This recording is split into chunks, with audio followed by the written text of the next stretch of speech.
Heyo. Heyo. Heyo.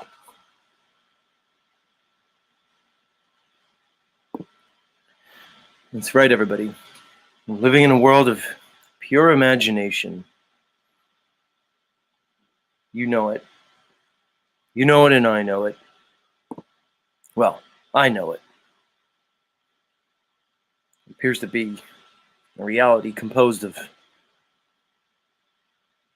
our imaginations.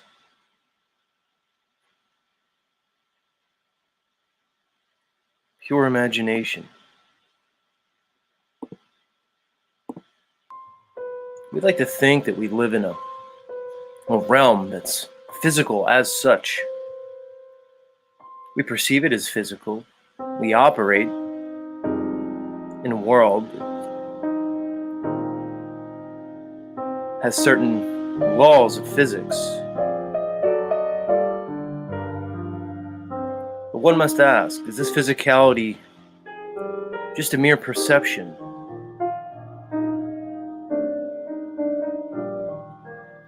Much like if you were a character in some kind of simulation, Sims game. Well, it seems as though you would very likely perceive that simulation as real.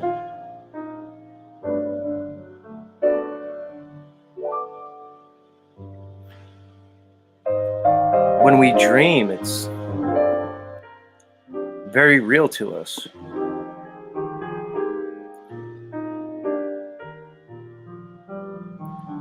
You only realize you're in a dream after you wake. But as you were dreaming, your reality was very much real.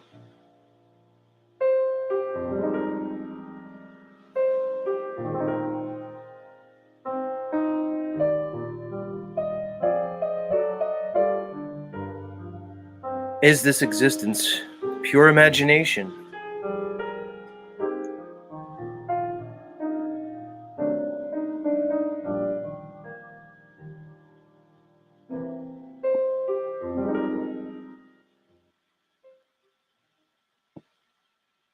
Who knows?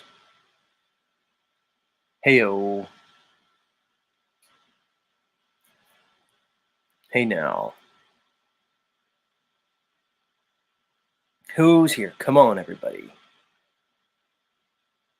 Are we going to have fun today?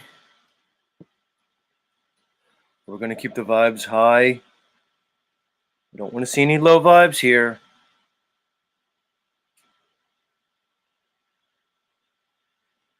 And I have my listeners on the case. Certain members of my listening audience have been instructed if the vibes drop below a certain level, the low vibe warning system will be enacted. It's much like the DEFCON system that they have for the nuclear weaponry. We have a VibeCon. VibeCon. So, you let me know who's on the job this morning. I don't see Nuba here. We're going to put you, Gigi, Abby Lynn. We'll put you on the job. And maybe Joe Moore. I would put you on the job, Three Fingers, but it may be a little bit too much for you to handle. Why don't we just let you sit back, take your Rick Simpson oil, stare at the sunrise over the beautiful Atlantic Ocean, and just enjoy yourself, Three Fingers. I don't want to put too much stress on you, good sir. But for those others, you're on the vibe watch today. Yes, Cadence, it's all about the vibes. And you learned that from We Are Awake TV, your original home. But now you're at your home away from home, Cadence, the Z Show. We met a lot of good people at We Are Awake TV. Like I see Axis Ratblood is here this morning. Good morning, Mr. Ratblood. Many blessings to you, sir. Many blessings to you.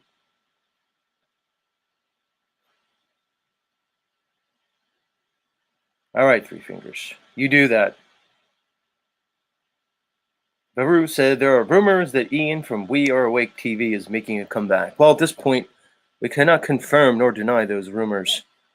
But yes, there are preliminary reports that Ian from We Are Awake TV is actively planning his comeback. And we are all waiting in eager anticipation for his return. We're waiting with bated breath. Remember when Elvis made his return? Elvis had his comeback special. That was something else. When Elvis came back, he was better than ever. Well, we're expecting the same from our good friend Ian.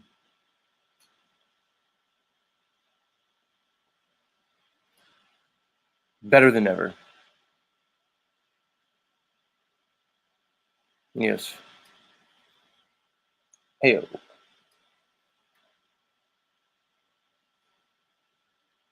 So we're going to keep the vibes high. We're going to have fun today.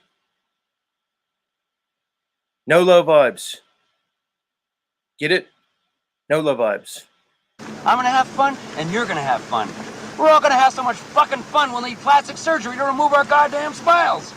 You'll be whistling zippity-doo-dah out of your assholes. That's right, Cadence. You want it, John? We're going to be whistling zippity-doo-dah at our assholes. Bet you didn't know you could do that. Well, you could do that here on Z Show.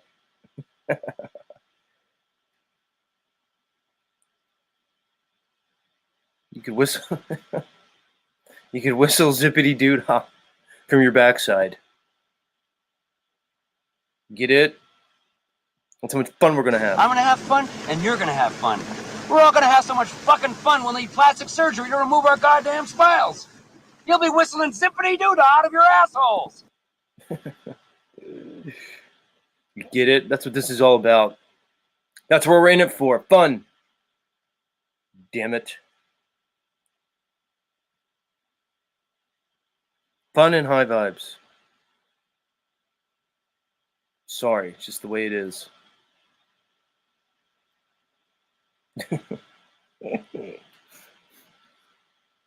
Yeah, I know. I got started late today. You guys who noticed, real observant, everybody. Had some technical difficulties, but they were worked out, which is nice. We can do that. And we're here with all you lovely guys and dolls.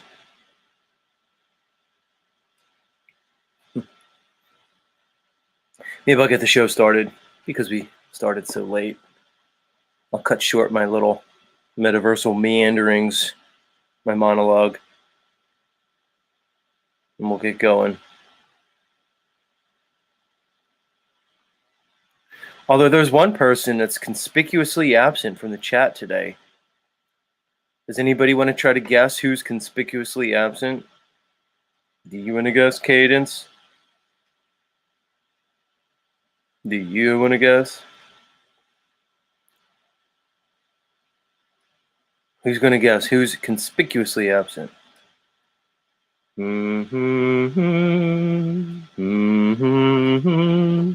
Joe Moore got it.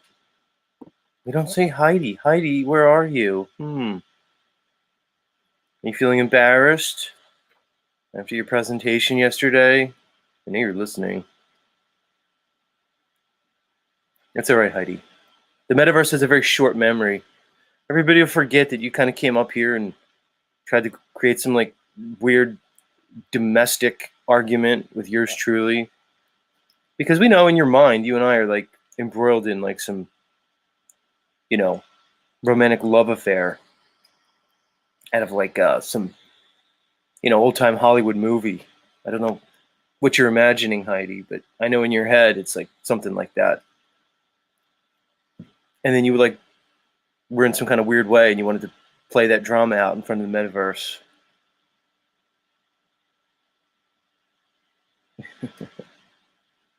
It's all right, Heidi. You'll get over it. The listeners will get over it. Everybody will move on. Like I said, it's the metaverse. The metaverse goes in news cycles. The news cycles are very short here, a day or two, and then people move on.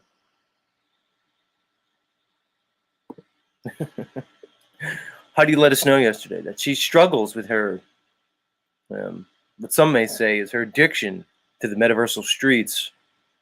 And I believe she said that she often goes down to the river and contemplates throwing her phone in the river.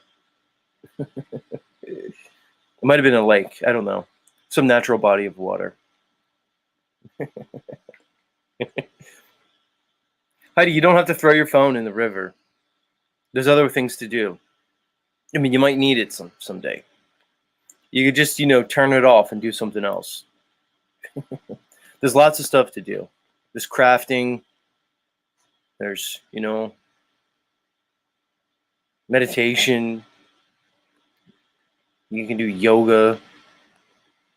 So many things you can do. You could do some research.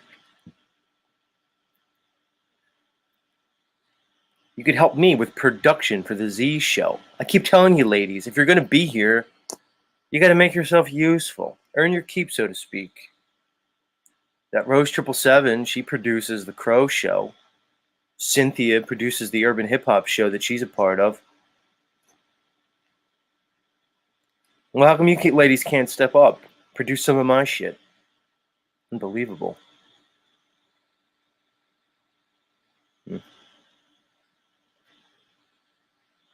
I'm just kidding on that, by the way.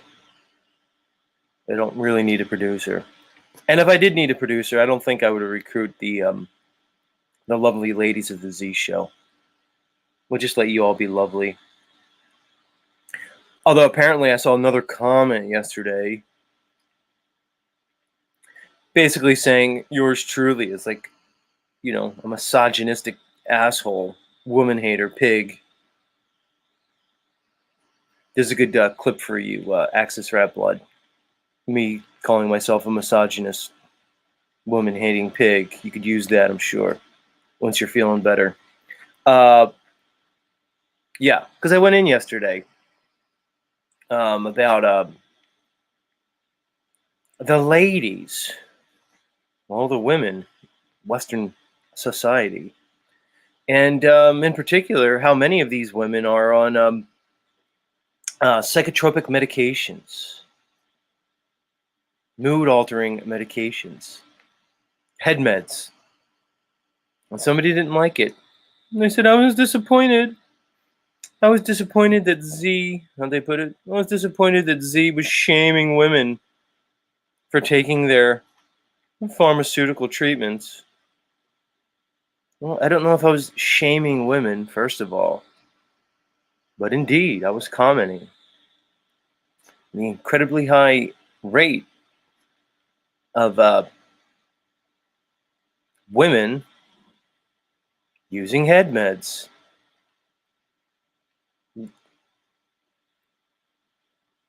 It's not shaming women. It's a fact. You could see it just in life, see it in research and in general. A lot of these women get put on these head meds from their doctors. Well, it begs the question, why?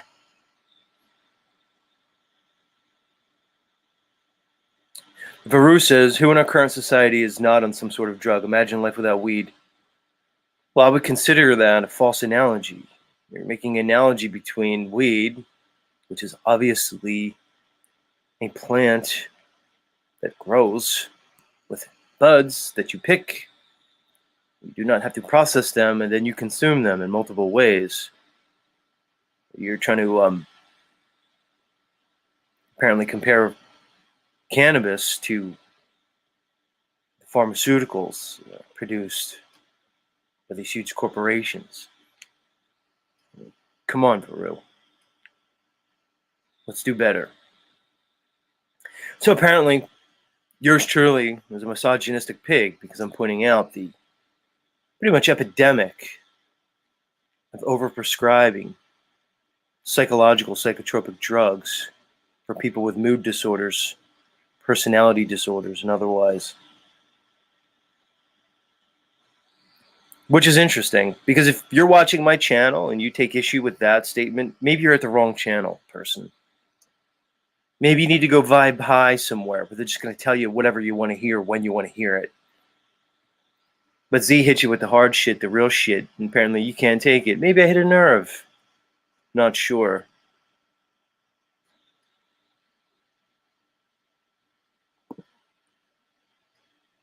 But either way, if you want somebody to cope with you, if you want somebody to sign your bullshit,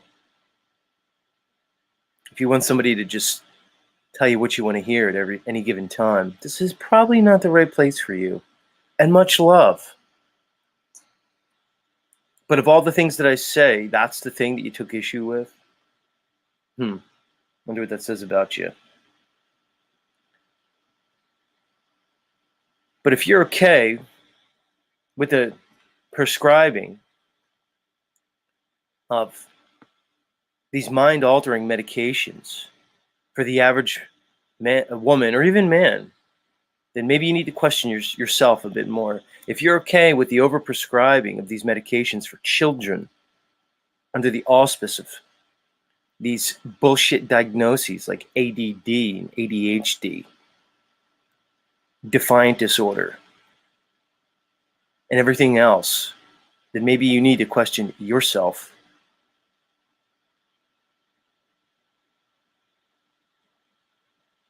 Who says that these are okay? Who said that this normal is okay? Sure, it's typical. But what world have we entered where things like right and wrong and morality, what world have we entered when the idea of morality has become subject to consensus? What world is that? What world do we live in where might makes right and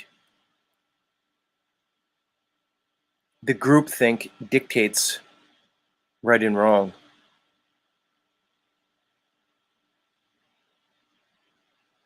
You tell me. I want to know.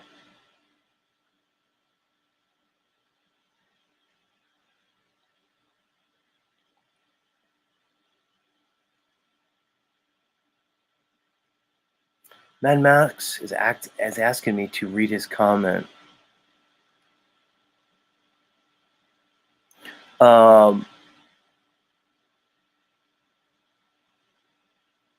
Where's your comment, Mad Mac? You're very intent on it. I guess we'll do audience participation. Mac, I don't see your comment, man. Just know that YouTube like deletes all kinds of comments for whatever reason. I'm not sure why.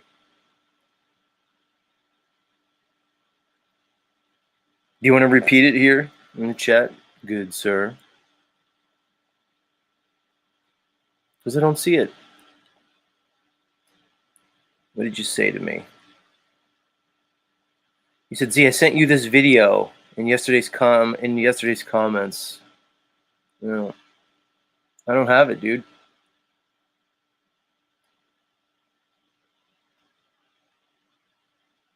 Let me try checking here. My YouTube studio.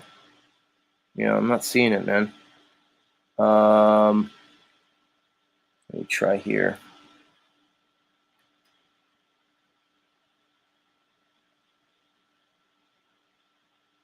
Yeah, sorry, dude.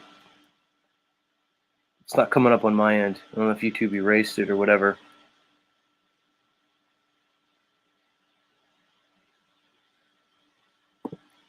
Anyway, maybe you let us know what it's about, dude.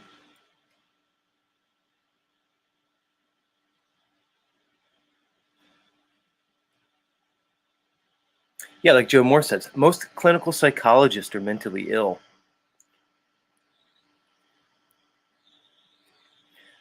We find ourselves in a situation that, and to me it's understandable, because when I look at humanity, men and women, I see an incredible ability for adaptation. We men and women seem very malleable. And of course, it makes sense, because it's adaptive. You have to be malleable, adjustable to survive in this world.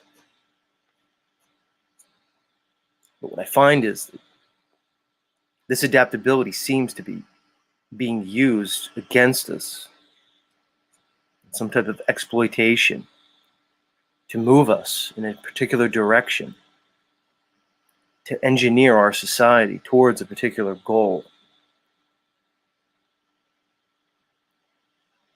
Step by step, we tiptoe towards a despotic, totalitarian regime, to the point where I could look at a world now that it only 3 or 4 years ago would have seemed unimaginable. Yet here we are.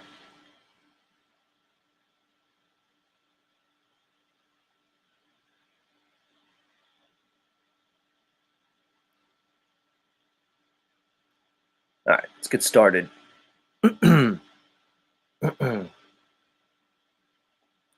Again, I want everybody on the vibes. Monitor the vibes. And you can all collectively just shout out in the chat when the vibes drop too low. It's going to be very important moving forward in the Z show to maintain the proper vibes.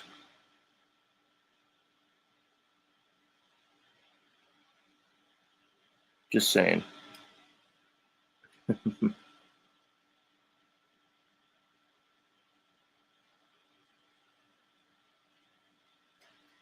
Let's get this thing going.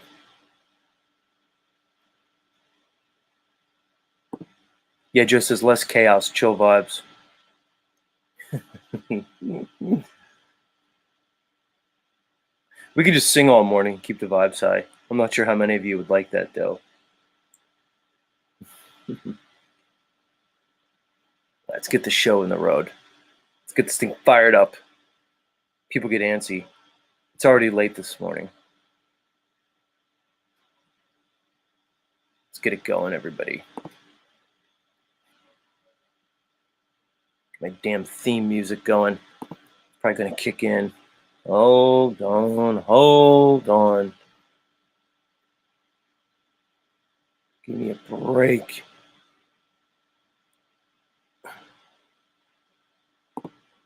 Nope, that's not it. Come on. Where is it? Maybe I do need a producer. I'm announcing that Cadence, the lovely Cadence, is the new producer of the Z Show. Congratulations, Cadence.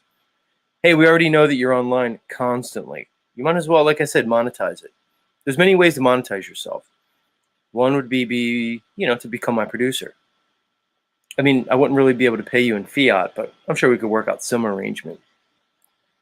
But indeed, Cadence, I think a more profitable plan for you would be to monetize yourself through, like I said yesterday, OnlyFans, seeking arrangements. You're just out here giving away all your time and attention for free. A lot of these thirsty simps would pay for it. No doubt, lovely Cadence. You can talk to me. We could monetize you. Let's make the most of it, lovely lady. Just saying. All right, let's get started. It's enough. We've waited long enough. It looks like Heidi's not coming. Heidi, I was waiting all this time for you to show up, and you're not here.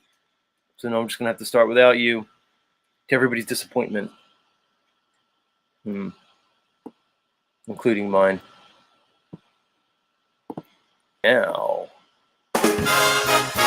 Yeah.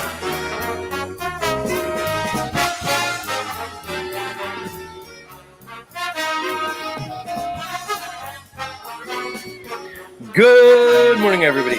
Grand rising and grand approach. Welcome back to Z Show.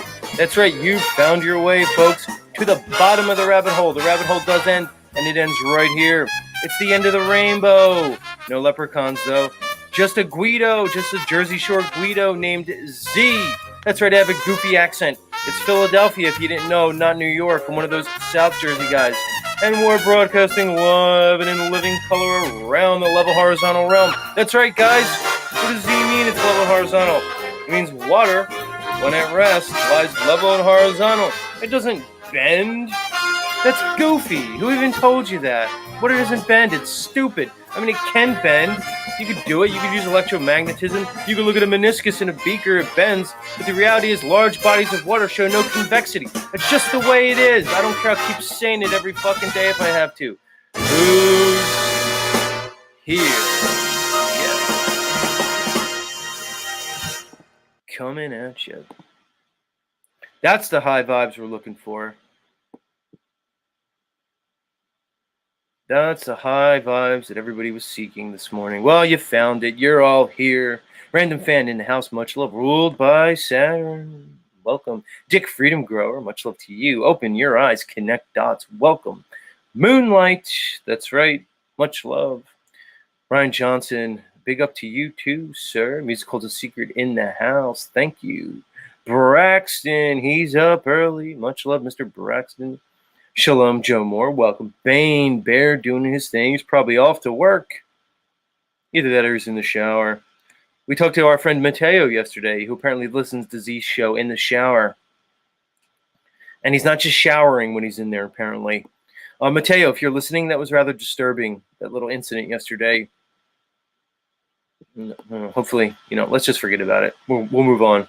Steph Davis, much love. Lovely lady, Queen of Swords. Great day to you too. Truth Hurts TV. Truth does hurt. Just the way it is. Geo Ptolemy in the house, our resident geocentrist. Mr. Axis Rapla says, pray for my son. Okay, Axis. Many blessings to you, good sir. Glyph Buongiorno. Buongiorno. Snafu Snaps. Yes, the optics are indeed high. Mr. Snappy Boy. Cadence, we already said hi to you. Three Fingers, much love. Hairlip Harold. Howdy, Hairlip. Grand rising to you. This Hairlip Harold says, most that claim to be awake still have sleep in their eyes. You said it. You said it. Varu, we already welcomed Varu. Welcome. And so many lovely people. Y'all made your way here this morning. Greetings, blessings, and salutations. Moose is here. Moose says L stream. What's going on, Moose? You leave one comment, you say L stream, and you're out. You having a rough morning there, Mr. Moosey Boy? Many blessings to you. Many blessings to you. You tell me in the house. Well, you tell me. I'll tell you. You tell me. We'll tell each other. We'll experience something together. We'll have an experience, a psychological experience, spiritual, cognitive experience. Together we'll do it. Together we'll do it. Rocker Chick coming at you. Much love. Emmanuel in the house. Emmanuel says, bodies of water slightly take on the shape of what is below the surface. Science has proven this and uses this as a tool to measure the bottom of a body of water topography. I'm not sure. Baru says, Z, when is your Man on the Streets segment on the prestigious Kensington Avenue? Baru wants me to go out to Kensington Avenue in Philadelphia. That might not be my best option, Baru. It's a little rough out there. I'm not sure a farewell on Kensington. But I could try if you want. Kensington Avenue is where like a lot of people who do like drugs and stuff hang out. Everybody's on these designer drugs now in the city. It's pretty much turning everybody into like zombie hordes. They're doing like all kinds of drugs. What's that one? They're like fentanyl, a lot of opiates. Apparently there's a drug called xylazine that everybody's doing. It's just turning the population into zombies. Yeah. I'm not sure you're going to see me on Kensington Avenue. I'm not sure you're really going to see me on the streets. I'm not sure how much it'll be appreciated, valued in this time. The logistics of it or something. difficult, I may at some point go in the streets. That I'm looking at it as a benefit, a cost benefit thing. I'm not sure the ends justify the means of having yours truly out on the streets, um, for numerous reasons. But who knows? It was one of the original things that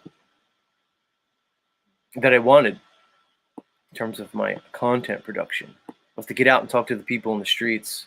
But the logistics of it, I'm not sure it's quite, quite the direction I want to move in. Three Finger says Kensington is everywhere now. I mean, it's like I was saying. Like I said, certain of my listeners want to claim that I'm in some way I don't know, bigoted and unaccepting of people who are excessively consuming these psychotropic head med drugs. So I don't know. I don't want to speak, too harshly on people who are hopelessly addicted to pharmakia. I do have compassion for these people, but apparently just the mere mention of it, even in a way that's measured and well thought out, is too much for some of the listeners. So who knows? Hey, everybody, just do what you want. You want to become a zombie? You want to take fentanyl, xylazine, and every other opiate under the sun? Go ahead, do it. He's not going to say anything. Even you guys in the audience, just do whatever you want. It's fine. There's no standards anymore. Why should I hold myself to any standards? Why should you hold yourself to any? Why should we hold each other accountable? Who cares? Doesn't matter. We're just in a world. Just do what you want, everybody, right? Like I said, there's really no morality, ethics, principles, values. It's just a do whatever you want world. Anything goes, apparently, in this new age, this hedonistic age. You don't really have to plan for anything. You don't have to really care about anybody else's experience. You don't have to work together as a community, as a village, towards a common goal. It's every man for itself now. Hey, look, we just have mommy and daddy government. They're just going to give us everything we need. They're just going to provide for us, like a bunch of domesticated animals. You don't need to think. Free will's really has gone out the window. Just a concept now. And we could all just live like that, everybody. Why not? It's a lot easier. You don't have to be accountable, responsible in that situation. You just do what you want. Why should we? So why should Z have anything to say when I see the mass of the population under the control of these large-scale pharmaceutical companies, the medical industry, which is basically all just a front for this new world order that's really just a world order. So, but you're right. You're feeling a little down. Things aren't going the way you want. Just go to your doctor. I mean, you have socialized insurance. Most of the westernized world, they'll just give you whatever you want. Tell your doctor you're having a little trouble sleeping. You're feeling a little uneasy. And he'll just get out that little prescription pad and he'll give you your little candy. Your modern day candy. It's going to make you feel better. Mother's helper, huh? Mm-hmm. Yeah, Rule by Seven said Heidi isn't blocked. Heidi's not blocked. Heidi's just not here. She's just not here. It's okay, Heidi. You don't have to be embarrassed about your behavior. We're going to let you go. We're going to let you slide. You're having a tough day, so it's all right.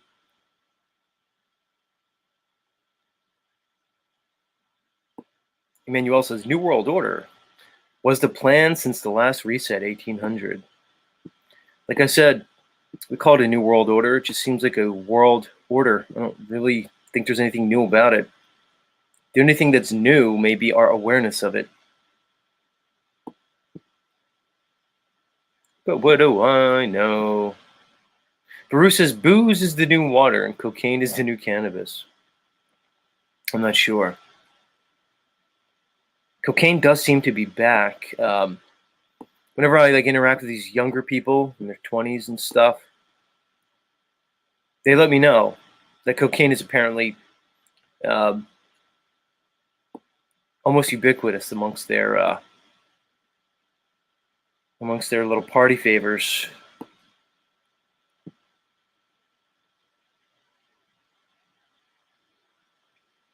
Yeah, nothing new under the sun, Special K. You said it, sweetheart. You said it. All right, let's get moving with the show, everybody. Like I said, we had a late start, but we're here. So don't fret. It's okay. We made it this morning. I'm not going to let a little bit of technical difficulties get us down. It's not how we do it here. We proceed forward, onward.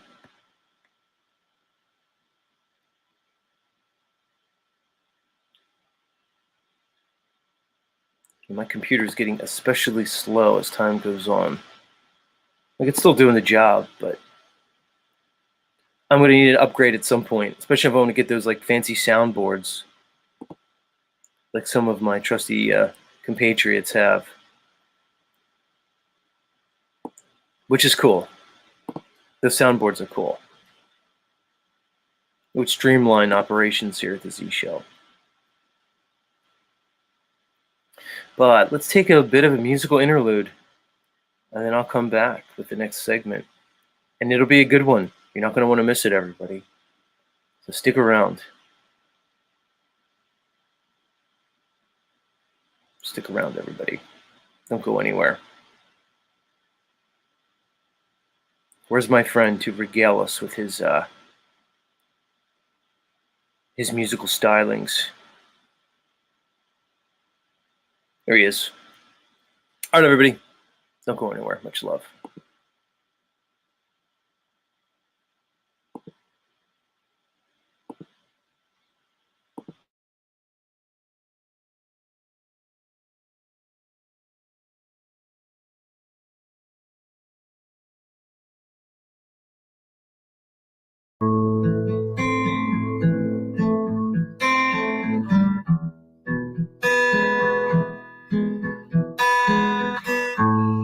I woke up this morning to an empty bed. Your perfume lingered, your voice still in my head. Although your picture still sits on my shelf, my only friend is myself. It's a lonely day in Nashville. It's a lonely day in Tennessee.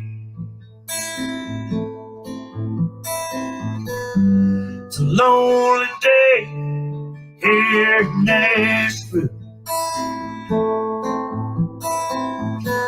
Nothing but the music in me.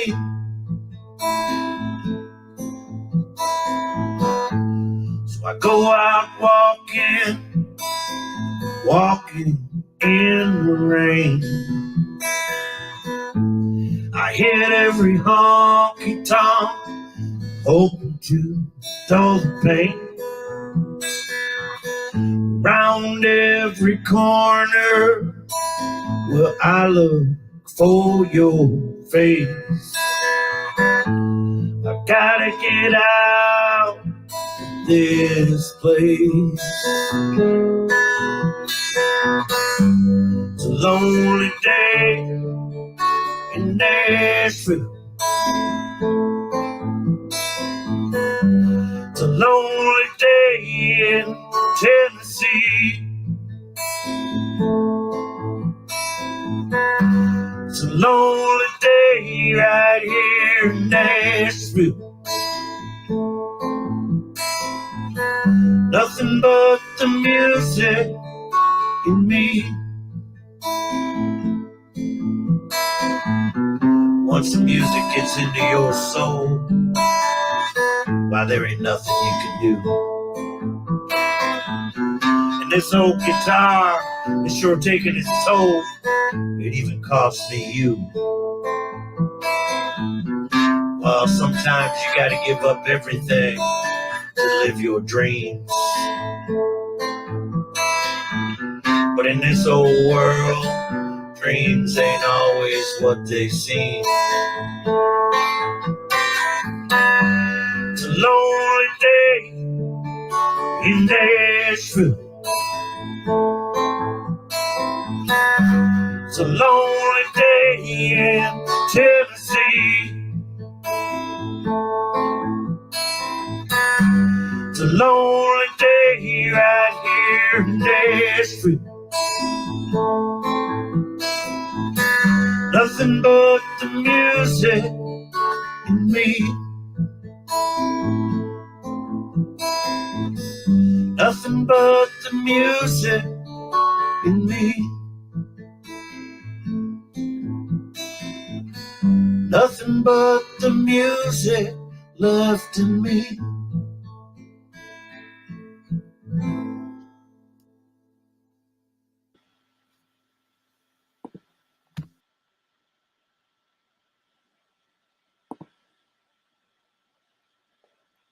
That was Mr. Lucky Haskins, with his rendition of Lonely Day in Nashville. I could see you running around that Nashville, Mr. Lucky. Nashville, Tennessee. Much love. And thank you, good sir. Yeah, big up to Lucky. You said it.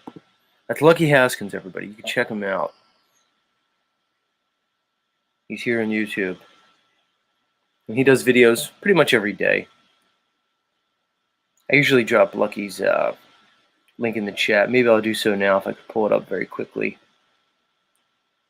But he usually gives us a video a day, almost every day. Lucky's one of those old-timey guys. He doesn't pull any punches. He's kind of a no-bullshit type of guy. Not only is he a wonderful musical artist, but he seems to know a thing or two, about a thing or two. And he's not afraid to share what he knows. So I'm going to drop his link right now. Maybe you guys go check him out.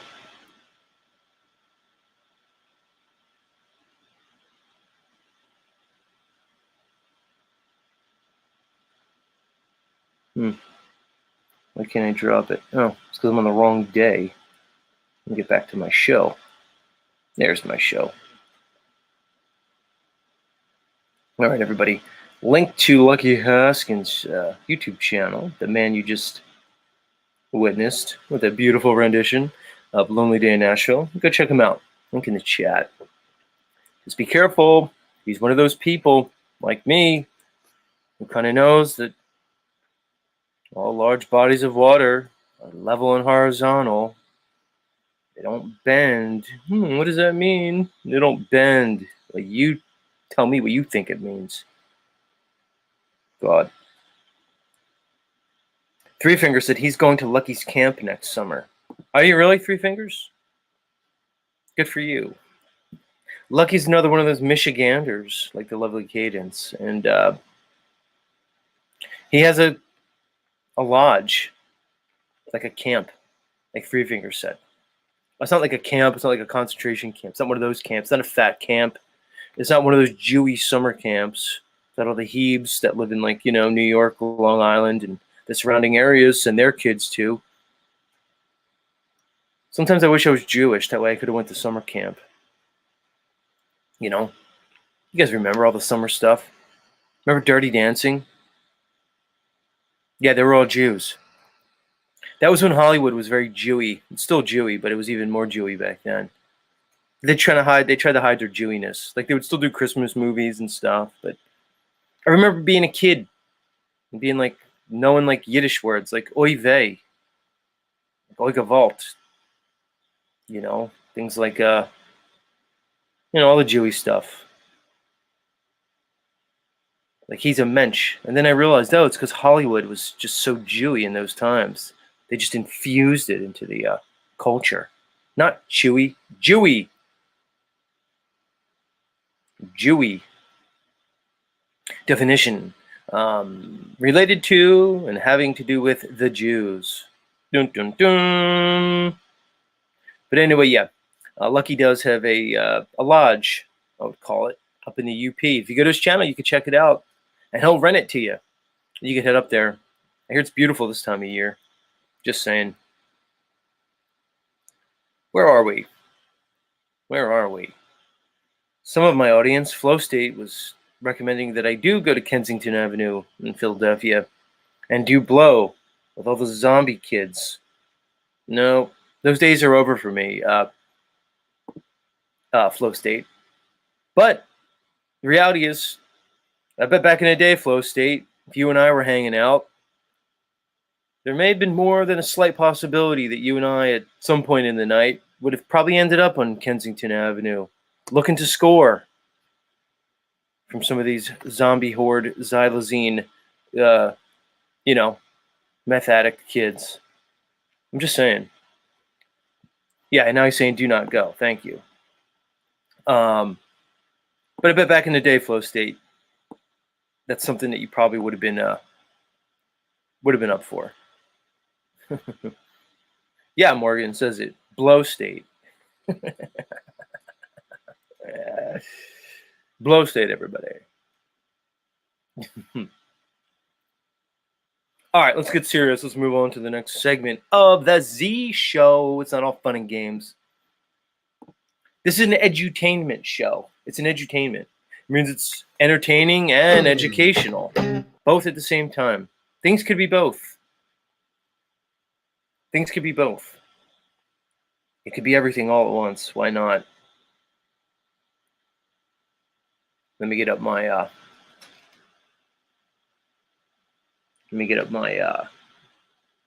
my clip here. I want to play a clip for you guys. Just not sure which one I want to play. I had it written down. I think it's this one.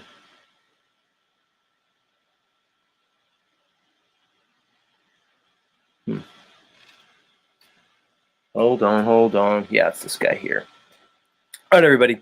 So you know how Z's kind of coming on every morning, and like, probably to my own detriment, I just keep telling you that this world that's been presented to you, the science that's been presented to you, the cosmology, very fundamental nature of this realm that's been presented to you, seems to be somewhat of a, maybe a little fib. One might say a lie. Others might say it's a deception on such a grand scale that it defies all comprehension. I don't know. But either way, when I look at this realm, and I look at what they tell me, and I compare it to what I experience, what I know, well, I see a discrepancy. A rather obvious discrepancy to me. But for whatever reason, this thing that I seem to be able to see so clearly is so obscured from the masses. To the point where I have to consistently ask myself, well, am I the one that's off? And let me check my beliefs, my understandings. Let me try to falsify the things that I accept as true in reality. And the more that I try to falsify these things, the more I'm just convinced that, no, indeed, we are being presented here with a large-scale deception. The more I try to prove the reality that they're presenting to me, the more I find that it cannot be proven. What do you mean, Z? What do you mean, Z? Well, they're telling you you live somewhere. They're telling you that they know. Who's they? Who's they? Who's they? Well, that's a whole nother show. How's this? They's not you. There's you. There's those that you know, those in your vicinity, your family, your community, your loved ones, people that you can interact with. And then there's, they. But they keep telling us about our world. They keep telling us that they know what this place is. They tell you, well, we had an eclipse recently, solar eclipse. Well, we know what that is. We know what causes it. They tell you they know what causes the seasons. And they tell you you live on a very large spinning water ball that somehow is rotating, orbiting a fusion gas ball that exists in a near perfect vacuum. They keep telling you that, to the point where anybody who questions it is considered insane, archaic. But when I try to prove this audacious claim, when I try to prove it to myself, I keep coming up short. You see, guys, I'm not trying to prove what I believe. Because when I tell you that I see a level horizontal realm, a world that shows no convexity at large scales, well, I'm not trying to prove that to myself. I came to that particular understanding because I tried to prove what they're telling me. But alas, no proof. And along those lines, let's go into my next segment. I'm going to bring you a clip today. And this clip is going to reference a very interesting piece of military artillery. It's called a railgun. Okay, the U.S. Navy has a piece of artillery called a railgun. It's a quite interesting weapon for many reasons. But Z's bringing you this information this morning for one particular reason that I find of great interest. You see, this weapon is basically a cannon, everybody, just a really advanced one. This cannon shoots projectiles, large projectiles, in reference to, let's say, in comparison to, say, like a bullet. Basically like a big gun. We call big guns cannons. But again, this one doesn't work off explosive, it works off electromagnetism. This large cannon that shoots a projectile that weighs about 7 pounds, again, is quite interesting to me. Because this particular cannon is able to shoot this particular projectile up to 115 miles line of sight. That's right. Z said it to you. You heard it here. No, what does that mean, Z? So what? Who cares? Well, might not matter to you, but I find it particularly interesting, especially in reference to today's conversation. Because when I say to you that I'm trying to prove the globe that they keep telling you that you live on, when I try to prove the globe, well, when I see something called the railgun cannon that could shoot a projectile line of sight 115 miles, that kind of raises a red flag for me. Because I know a little bit about math, and I know they say this globe is roughly 25,000 miles in circumference at the equator. Roughly 24,901, but who's counting? Anyway, let's just call it 25,000. So if we live in a globe, a perfectly spherical globe that's 25,000 miles in circumference at the equator, well, that tells me a little bit of something, because I can use those numbers to very easily figure out what the curvature rate should be on that globe, on that bendy water globe. And when I do so, I find that there should be a physical horizon at a certain distance, right? And then I know that based off that calculation, that globe, we could find what's called an R, or a radius value. Based off the radius, we could easily see that, well, at 115 miles in distance, we should see a drop rate of over 1.5 miles. What do you mean, Z? What do you mean, Z? What I'm saying is, well, I'll put it like this. I'll ask a question.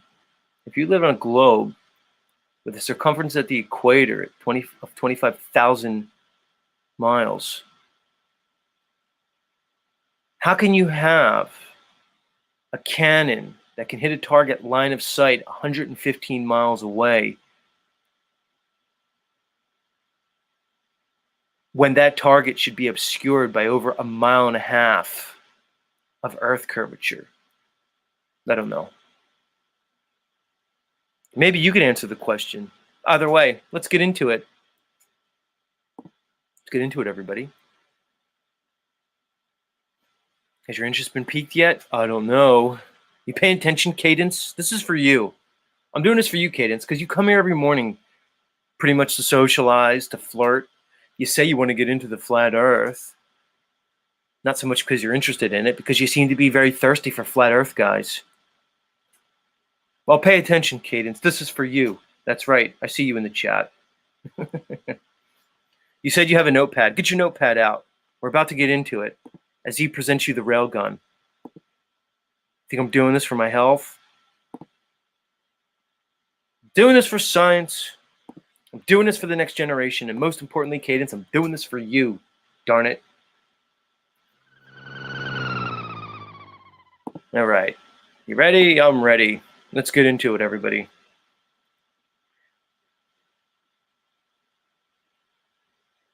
'76er says, actual get info. Nice, nice. That's right, '76er. Pay attention. We're doing info this morning. This is the part of the Z show where, I kind of flex my academic, intellectual muscles. Because I'm audacious like that, '76er. I'm the asshole that comes on here every morning and tries to stick it to all mainstream academia, all mainstream education, and the so-called intelligentsia that are basically a bunch of fucking morons. So much love, '76er. Pay attention. Damn it. All right, let's get into it. It's enough. It's enough messing around.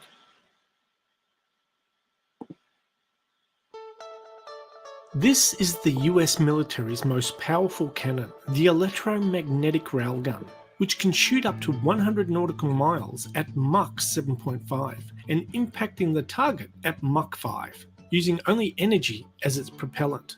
The high-velocity projectile will destroy land, sea and air targets purely from its kinetic energy, rather than with conventional explosive warheads.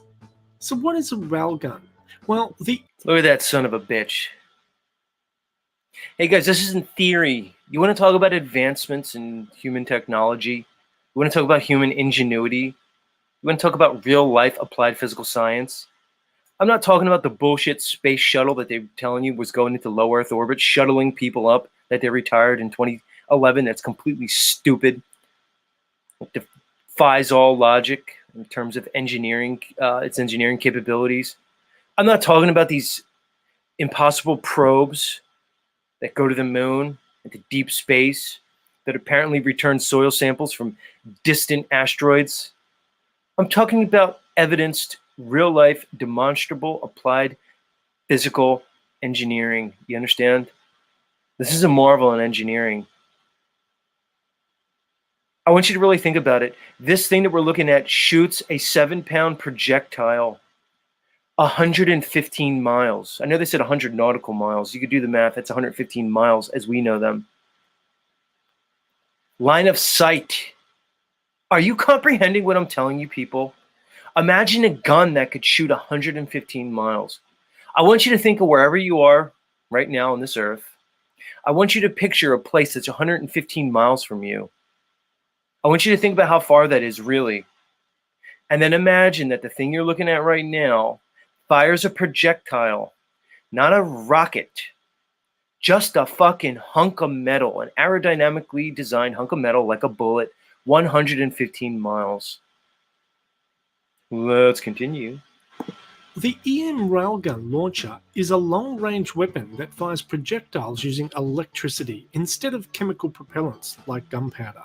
Magnetic fields created by high electrical currents accelerate a sliding metal conductor or armature between two rails to launch projectiles at 4,500 miles per hour. Basically, it shoots a big solid metal projectile at very high speeds at vast distances and does damage using kinetic energy, only using electricity to shoot. Let's look at this. The Tomahawk cruise missile, which again is self-propelled, right? It's a missile. It uses rocket technology to propel itself. It travels 550 miles an hour. It's about what an airplane travels, give or take. Look at the speed of sound, everybody. which is 768 miles per hour on average. That's called Mach. If you exceed that, you've reached Mach. Mach 1 would be that. An artillery shell, which is basically a standard cannon shell, which is powered by, let's say, explosive technology. It's explosive. That travels at about 2,000 miles an hour. Now you have this railgun projectile, 5,600 miles an hour. I want you to think about how incredibly fast that is. It's not traveling that fast up in the upper stratosphere where the air is thin, thus less resistance. It's doing it here right on ground level. The kinetic energy generated from this machine is incredible. But again, what's the point of this morning? It's because this machine can hit a target at 115 miles distance, line of sight. And Z's telling you that at 115 miles, there should be over 1.5 miles of Earth curvature in the way. You get it? There should be a big hunk of Earth or water or anything if you live on the globe that they purport. To be exact, 8,729 feet of curvature, of drop at 115 miles. Think about how big that is. I've hiked mountains that aren't that tall. Let's continue. The railgun works by storing power for several seconds, generated from an external source, like a ship. After the weapon is charged with some 32 megajoules of energy, its capacitors send an electrical pulse down 2 long rails, one negatively charged and one positively charged, generating an electromagnetic field that fires the projectile along the 2 rails at up to Mach 7. Using extreme speed, the warhead impacts with high kinetic energy, ripping a hole through whatever it was aimed at. The 25-pound projectile is a non-explosive bullet, like a big dart, inside an aluminium alloy casing or sabot that falls away after the projectile leaves the barrel. The greatest advantage of an EM railgun on a naval vessel over traditional explosive round weapons is the safety aspect, as no propellant is required to fire the projectile, and no explosive rounds are stored in the ship's magazine. Railguns have been around a long time in sci-fi TV shows and movies.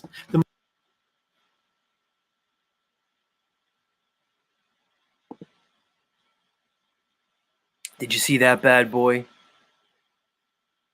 That's engineering that I can get behind. I'm not interested when you show me your Artemis rocket. Your Falcon rocket, Mr. Elon Musk, and your Dragon capsule that apparently has gone to and from the ISS like 8 or 9 times. I'm not super impressed with that because I'm not really convinced that that's, real. But I can plainly see that this is real.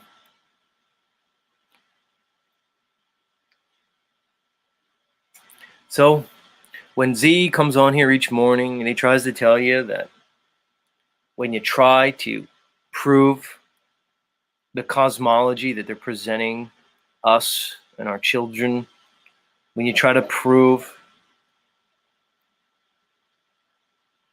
what they're presenting in academia and education in regards to our world, when you try to prove it, it falls apart. Because there are no proofs of the globe. There's no proofs of the heliocentric model. There's no proof that the Earth is moving in any way whatsoever. There's no proof that water and oceans bend to form a globe. And in reality, all proofs show the complete opposite. They show a level, horizontal, motionless world. The world that you experience, the world that you could observe, the world that you could measure, and the world that you can test repeatedly.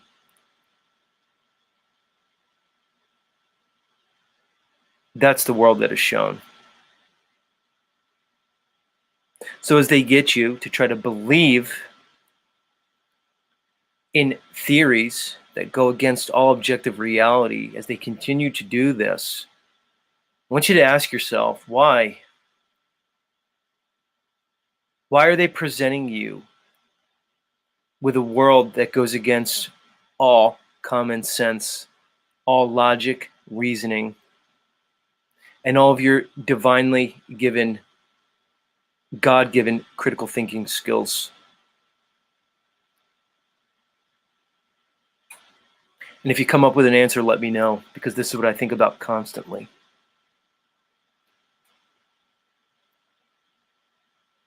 Anyway, that'll do it for another episode of Z-Files. Hope you enjoyed it, everybody. How's the vibes this morning? Flow state, Solvermus, how's the vibes? We want to keep the vibes high. So I'm really concentrating on that. And without the Melodome doing their morning show, we're doing, we're monitoring the vibes all on our own here. Because when they have their morning show, I could defer to them for high vibes. I can't really go to that Benton for high vibes, although I like Benton. Sometimes his vibes aren't as high as, like people like the Melodome. And don't get me started on that Patrick from OTW News and his vibes. Flow State's given us a state of the vibe address currently. He said vibes are medium, but the interest is quite high. Well, I'll take that, Flow State. It's a nice balance of vibes and, engagement with the audience.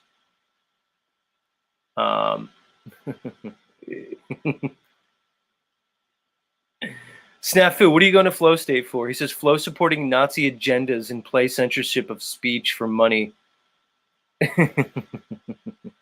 Flow State says OTW vibes are submissive. He has submissive vibes. What do you mean, Snaps? Why are you going after Flow State? Flow State, are you like aware of Snafu's allegations and claims here? Oh, you silence Snaps in your channel. So I don't know, Flow State. It seems as though, I watch your show. It seems as though you give our good friend Snafu ample room to speak. I know you backstage him. I backstage him too. But I wouldn't say you're silencing him. And why would you, Flow State? He's like your resident MGTOW guy. Because Flow State likes to do content like pertaining to like relationships and stuff. It's kind of your wheelhouse, Flow State. I think that's a good milieu for you, sir. But I notice you bring Snafu on for like the MGTOW perspective, which I think works well for both of you. I don't know. Maybe you want to come up and talk about it, gentlemen, because what I'm going to do, I'm going to drop the link into the chat, and we're going to open up the Z show to all you lovely guys and dolls, as you're invited to come up here and chop it up with your pal Z. Come on down, everybody. Come on down. As we open Z show up to the metaverse. The metaverse that we know is a strange place. Sometimes creepy, sometimes kooky, but altogether ooky. That's right, everybody. We call it the metaverse because it really is metaversal in nature. And you're welcome. Come on down, everybody. We welcome all flavors of the rainbow here. You could be MGTOW, that's fine. You could be transgendered, that's fine. You can be gay. Fine by. You could be LGBTQIA. Any of the letters, any of the flavors of the rainbow. Could be any of those things. You're welcome here. We're not going to discriminate. We don't do that here in Z Show. All the colors of the rainbow are welcome. All are welcome.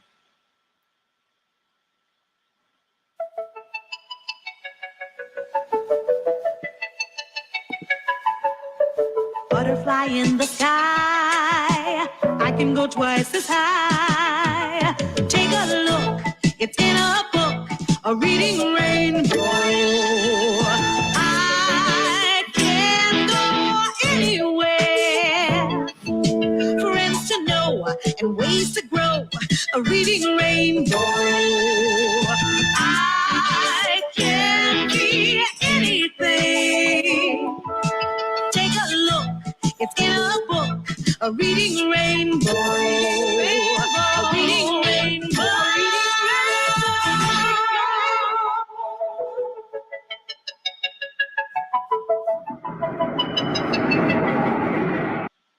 That's right, all the flavors of the lollipop. Come on down, everybody.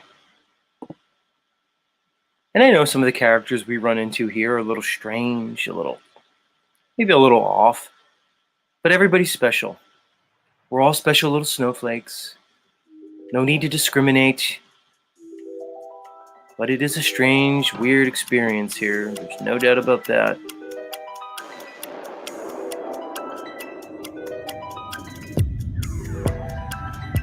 There is a fifth dimension.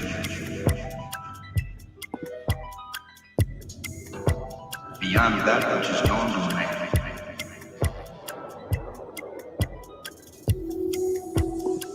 It is a dimension as vast as space and as timeless as infinity.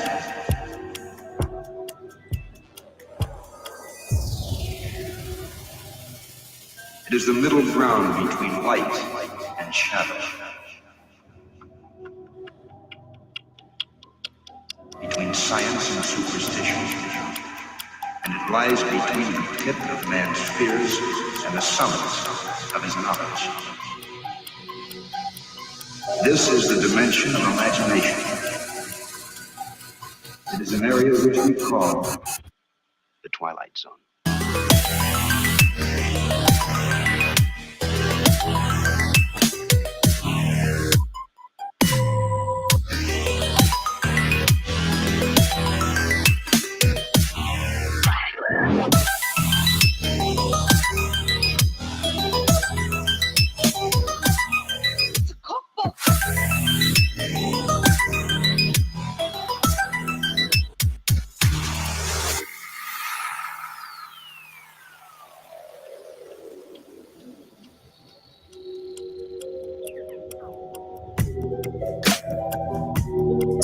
Makes you wonder, doesn't it?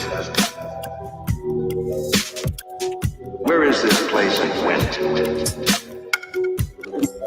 The answer is, it doesn't make any difference.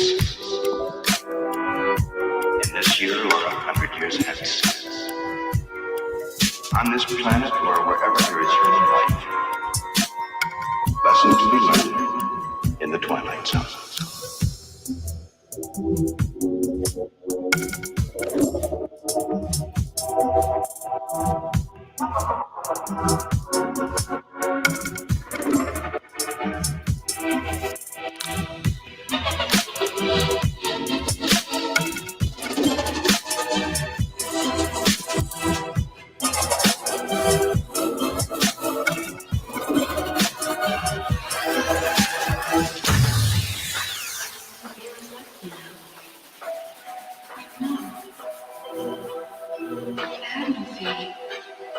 It's as if someone had pulled out some kind of plug in me.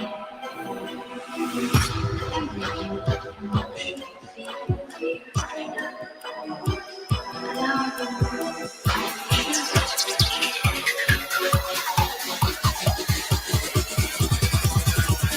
All of you have just entered the Twilight Zone. 4, 3, 2.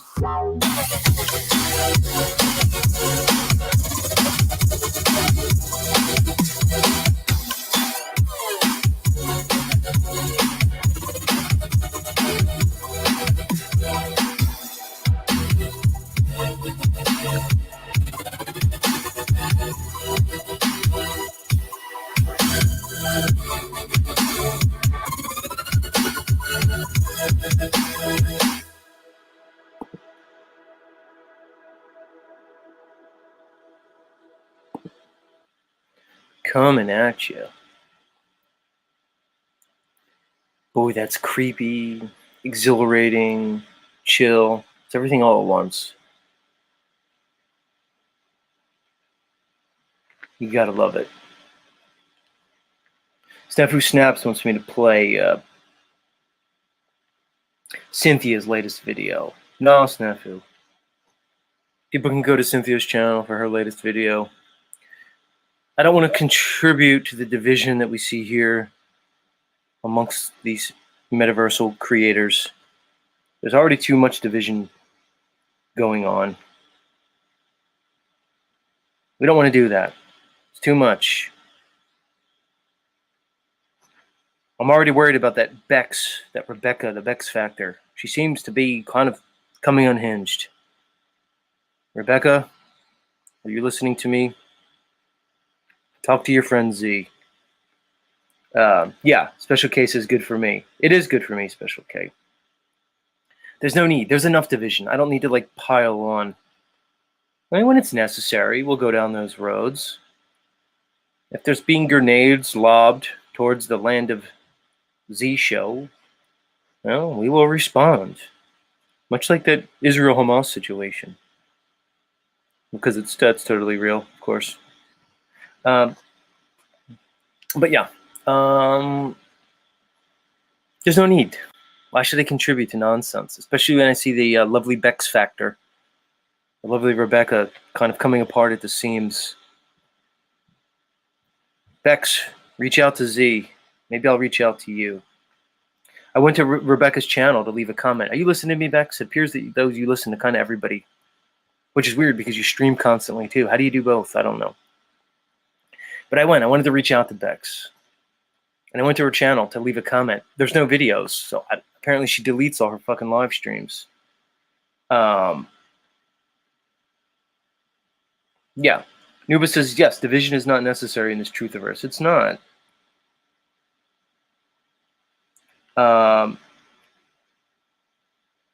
Yes, Nafu says unhinged Bex. We don't need to create any. I actually tried to reach out to her. I was like, I'm gonna like reach out to Bex. Just let her know, hey, things are okay. If you need anything, just give me a holler.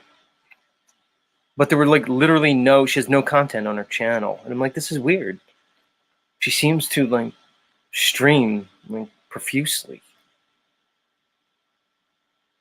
She's quite prolific in her streaming, but yet there was nothing to leave a comment. So I did notice that she has a Telegram that I could message. So I'm like, well, I don't have Telegram. So it prompted me. Like I downloaded the Telegram app, but I didn't like, get into it yet, but I have downloaded it. So Bex, if you're listening, much love to you. But I don't need to do that here, Snaps. I don't need to go after Bex or any of the other members of these different communities. I don't need to do that. It's enough. I'm not interested in that right now. You get it? We want to keep the vibes high. And I'm glad because my next guest, he's really good at keeping the vibes high. He's one of the more high vibers around here, which goes a long way in my book. Gives the man a lot of credence and credibility here on Z Show. He's not really interested in sophomoric drama. Nuba says you downloaded Telegram for Bex, but not me. A true simp. I'm not simping for Bex. How dare you, Nuba? I'll let you know, Nuba, once I get it activated. But it comes back to what I always say, guys, and I'm going to bring up my next guest very shortly, is that this entire society and culture that we live in, it assumes cell phone. It assumes everybody has a cell phone. Not just a phone, a cell phone, which I currently don't have, not activated. Like on purpose, because I don't fucking care. London Man's here, right on time. Yeah, we're London Man. I was just talking about Bex. London Man, you might have missed it. I was saying I was trying to reach out to Bex just to kind of say, hey, Bex, it's okay. You know, like a friendly hand. She seems to be somewhat disturbed. She seems to be a little bit lost in the metaverse. But she apparently, London Man, deletes all of her live streams. There was zero content for me to leave a comment on. So now I'm talking about how I'm like going into Telegram, because apparently you could message her on Telegram.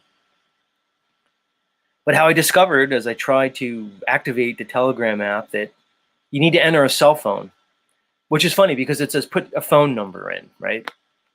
And it had a picture of like a phone, like an old time phone.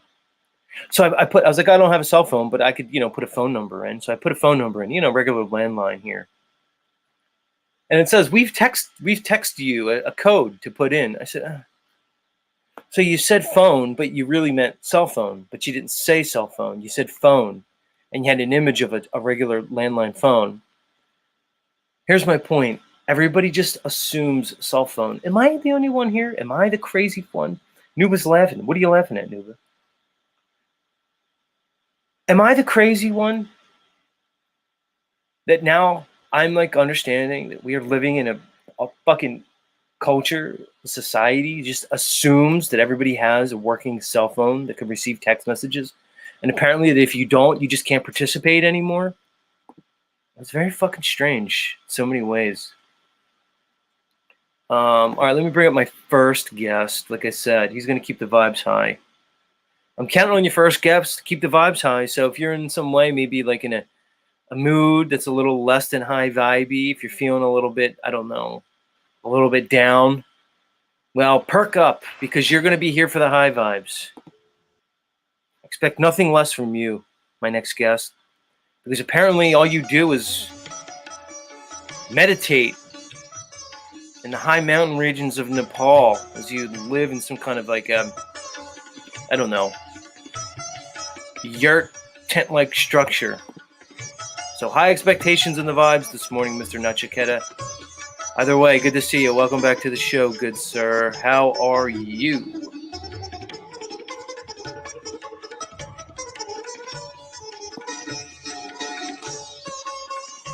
Notch? Yep. Can you hear me? I can hear you very well. How are you, good sir?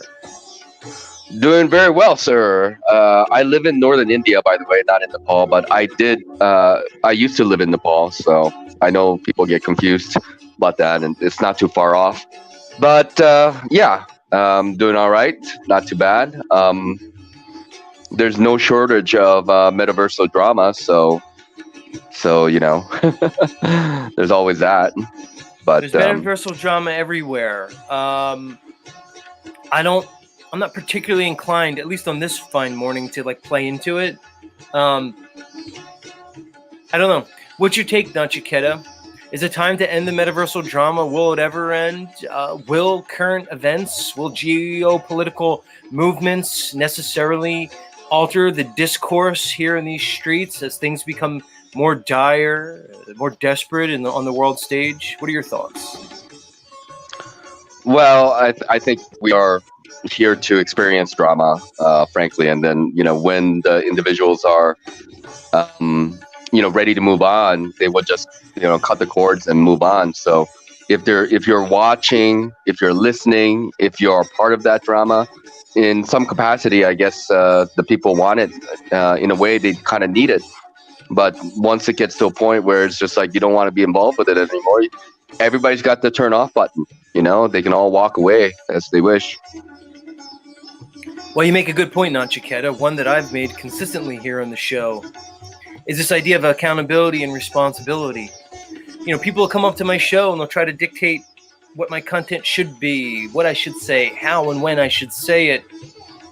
And I always say to people, it's a big metaverse, it's a big internet, there's a lot of places to go. You happen to be here. Although I do appreciate critique, I appreciate criticism, it does help refine me. I don't consider myself beyond reproach. I will say that there's a particular type of person who shows up to these places, and they often evidence a high degree of entitlement, narcissism. Flow State, welcome to the show. Any thoughts on that, good sir? Man, the vibes are so high in here. Good. It's almost too much for me. So you're experiencing a high vibration right now. Well, it's because you're here, Flow State, and not Chiquetta. And the music, I think I'm just transcending. Got you. This is the sitar. This is the stylings of one Ravi Shankar, who you may remember him from the 1960s and 1970s countercultural movement. Ravi Shankar played a role in the Beatles' music. He apparently was the one who taught one Mr. George Harrison how to play the sitar. Yes, we salute you on this fine morning, Mr. Ravi Shankar. You're bringing the vibes, and you also are creating the theme music for our good friend Nacha Keta. Flow State, I don't have a theme song for you yet. I need to work on it, man. I have some ideas, but I'll save it and I'll introduce it at the right time. Fair enough. I'm enjoying Nacha's theme song at the moment. I actually do kind of like sitars. Well, it's one of the more complex instruments out there. Sitar players are highly revered. They're very rare. There are certain masters on the sitar. Apparently, it takes a great deal of time, dedication, talent, and otherwise to really perfect the sitar. It's quite astounding. It seems like a lot of the more cultural and obscure instruments, like sitars, bagpipes, stuff that they're all a lot more intensive in how much effort you have to put into learning it. Yeah, no doubt. So what's your mind this morning? What's on your mind this morning, Flow State? You sound like you're on the road, like you're mobile. I am on the road. If the noise is too much, let me know, and I'll drop out. I'm not trying to clog up the show with road noise. No, it's not bad. So what are your thoughts this morning, Flow State? I mean, we're talking about the state of drama, particularly on the metaverse, which appears to be never-ending. Flow State, in some ways, I'm wondering if the drama is just like a growing process that one must go through to be a presenter, almost like a trial by fire, a crucible, so to say. Maybe even one can consider it a hazing. I mean, look at these rituals, whether it's a fraternity, these secret societies, a gang. There's almost like a ritualistic aspect. Would one expect the hazing? What do you think? Absolutely. I don't think it's a hazing process because you never graduate from it. I think it's just part of the visibility. If you're going to put yourself center stage in front of a bunch of anonymous people, well, the whole world really, you better expect to have arrows shot at you. Yeah. Notch, your thoughts? Yeah, I mean, you can call it hazing. You got all kinds here, and and you gotta kind of toughen up a little bit, and you gotta lower your expectations of what you're gonna get out. And I think people tend to reveal themselves again and again. Like how they present themselves, what they talk about, what they think about, and what they write. And I think there's a combination of things going on. People want to be heard. They do want validation, even the trolls.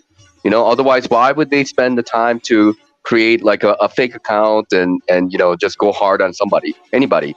And I guess that's attention in a way, and maybe it's funny sometimes, but at the end of the day, they want to be heard. So this is a place for people to express themselves without any consequences. So for individuals who are here, they got to understand that, hey, you, if you don't like to be a part of anything, again, you can walk away from it all, That's a great point about the lack of consequence.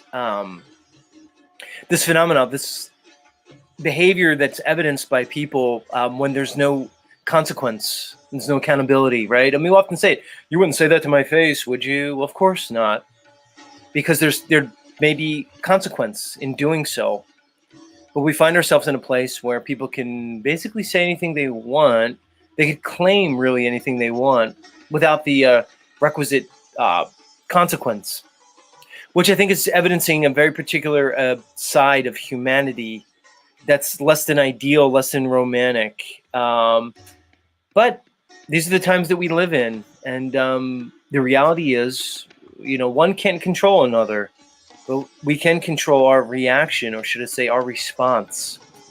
In many ways, I find it, for me, an exercise in self-control, in refinement, A lot of what I do here is self-interested in that I'm testing myself.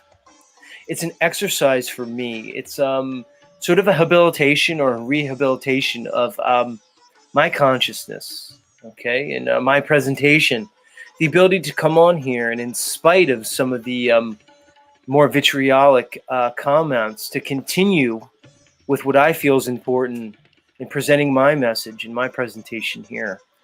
What do you think, Flow State? I mean, how's your experience been as a content creator? You seem to be in a stage where you seem to be more active. You seem to be developing your channel. You seem to be kind of finding your lane. What's your experience been? I'm enjoying YouTube right now. I've been on it for a while, but this is definitely the most active I've ever been. I never had issues with the drama affecting me, but I knew what I was getting into. I've seen a lot of people come on and then be surprised and sort of heartbroken over how they're treated when they create their own channel, and people watch other channels and then get some friends in the comments section and think, oh, this is cool, I got friends here, I'll make a channel, and then just expect to get the same positive reception they get as a chatter in the comments. And I would suggest anybody who takes criticism poorly to kind of consider it before you make a channel. But I think it's great. I enjoy YouTube. I do it for the fun.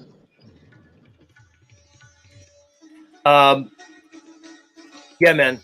I look at it like this, Flow State, that for me, I'm understanding now it's just about just coming on, presenting my content, and then moving forward. And then those who want to participate, experience, and enjoy the content, they'll do so over time. Those that are more appropriate for other content, they'll move on. That's why I don't have a problem. See, I could bring you up, Flow State. I don't have a problem highlighting other content creators on my show. One, because I consider my show more like a variety show.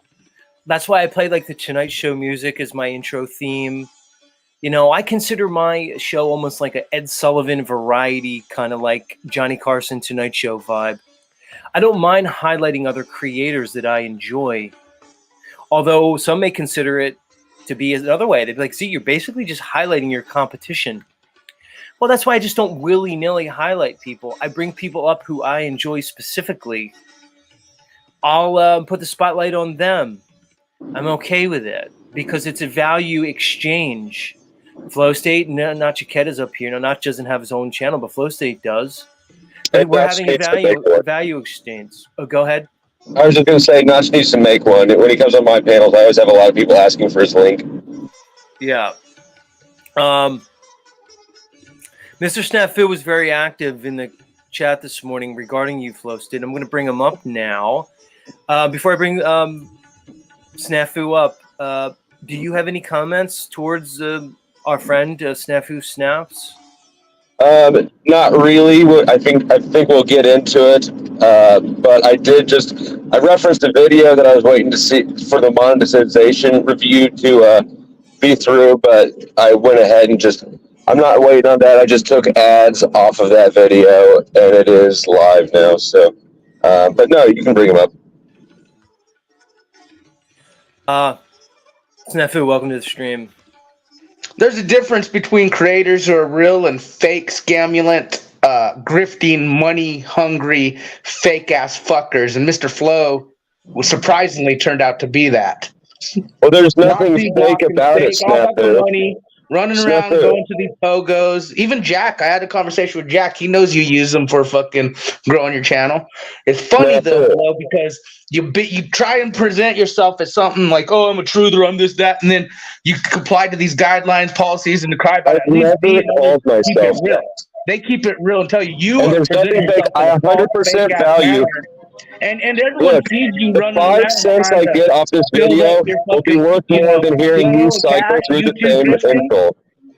No, it's fine. You cried about your channel. Oh, if my channel loses monetization, I'm gonna blame you, Snaps. I'm gonna blame you. And yet you guys are talking about freedoms and standing up against the fucking rights and can't even fucking say the words because you're too fucking who is the most concerned. This is why you're blocked, Snapper. You never shut up.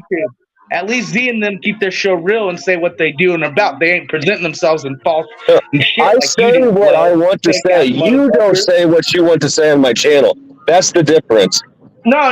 You cried it. No, that's the thing. You guys YouTube isn't censoring you. I censor say you. the real optics, you go, oh, we can't. You guidelines and policy, but we're talking about it. So what's the point? You should just fucking shut the fuck up, not even bringing shit up. Then quit acting like you're a truther. Quit acting like you're about it. Just like OTW should probably change his name to OTW Entertainment, not News. The truth, yo, is fucking news. Real shit, motherfucker. You guys are all pathetic ass fuckers on here. That's you can call yourself the real news and you can think that about yourself, but you got about 3 people watching any given video, Snafu. I see the channels you're going to and the pogos you're running to. I see how you're marketing yourself. I see how you all of a sudden, and even others called it when you bought your microphone. That's fine. But I didn't think you would cry and sell Snafu, out. I've had this microphone for 3 years. About the bags for your channel. You are a sellout. And you do more marketing for me than I do. Right. You're a sellout. Just like you do more marketing for Marfugo and everybody else that you're mad at. You had to even mention, I took the ads off for fucking the video. I got triggered. He literally just posted a video on me because he knows I'm calling his ass out. Because you're grifting, dude. You're running around. And then what's funny is... Did you watch it? Hold on. Flow State, what does he mean that you posted a video of him? What's that mean? Oh, I just uploaded a video that shows that he's bullshit. What do you mean? What was the nature of the video? The nature of the video is on my, the incel stream I did. He came up and trying to spurg and challenge people to get girls' numbers, and I accepted the challenge, and also Jalen, another panelist, accepted the challenge. Snafu declined both of us because he was apparently then talking to one person on the panel specifically. But then the next day he went on Paul's channel and said that nobody would accept his challenge, which is plainly bullshit. Hey, mic check. You're a lying sack of shit, and I'm glad the internet records everything, Flow State. You fucking dumbass. The video's there. People can make their own decision. You were fucking talking shit. And what's funny is all these little fuckers want to, just like when they talk truth, they want to act like they're talking about truth, but they can't even say words because policy and guidelines. But we're fucking truthers. We're in the community. Flo, you're a joke. You're a fucking joke. But when you're talking about I get laid at least. Motherfucking Snaps can't do shit. He can't pull bitches. He can't do it. I challenged all these motherfuckers and said, let's fucking do it. Flo, you didn't do shit. You didn't say shit. You're like, oh, you can't. Dude, you and all your panel were simping. And fucking the only motherfucker that had balls was... The video is right there. I just pulled that segment out of the live stream and isolated it so people could see me saying, Snafu, I accept your challenge. And then you went, no, I'm talking to what, blah, blah, blah. Not you. How's that money back pogo going? Did you learn it from Paul or fucking Becca? Look, I'm scumbagging you for free, man.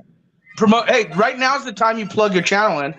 By the way, mine's Snafu Snaps 8, Mr. Z. Shameless plug for me. Shameless plug.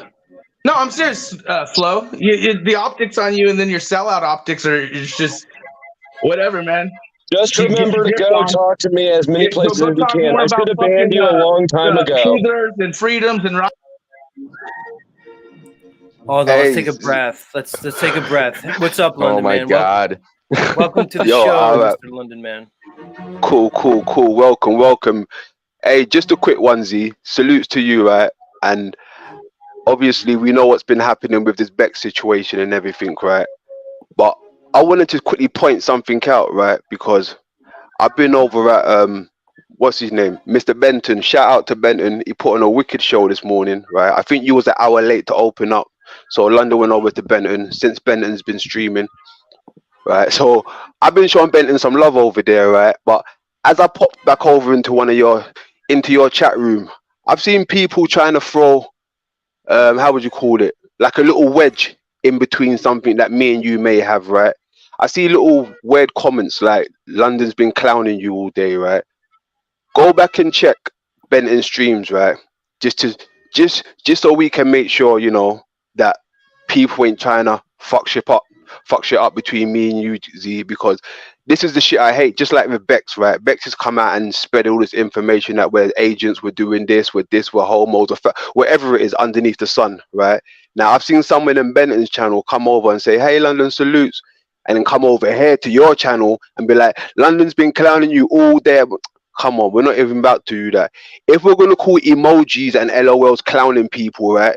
This is the new low that people's got to, right? This is the new low that people's got to, just to try and push people apart, bro. Just be vigilant about these things, Z, right? Because we already had a female trying to stir up shit in this community. And what I'm starting to see is most of these females are really stirring shit up out here. So I want you to be aware of what's been said and what's been happening out here, right? If we're going to call emojis, let me ask you a question, LOL, London, if you don't mind. Of course you can. Yes. Yeah, but like you said, like this is kind of like low level shit that people do, but do you ever believe that you're ever engaged in such a low level tactics yourself or not?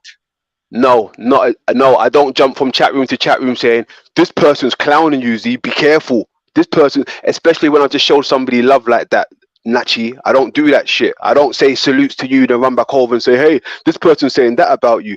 I don't do that shit, Nachi. So you're saying that these people are like they're being a double faced.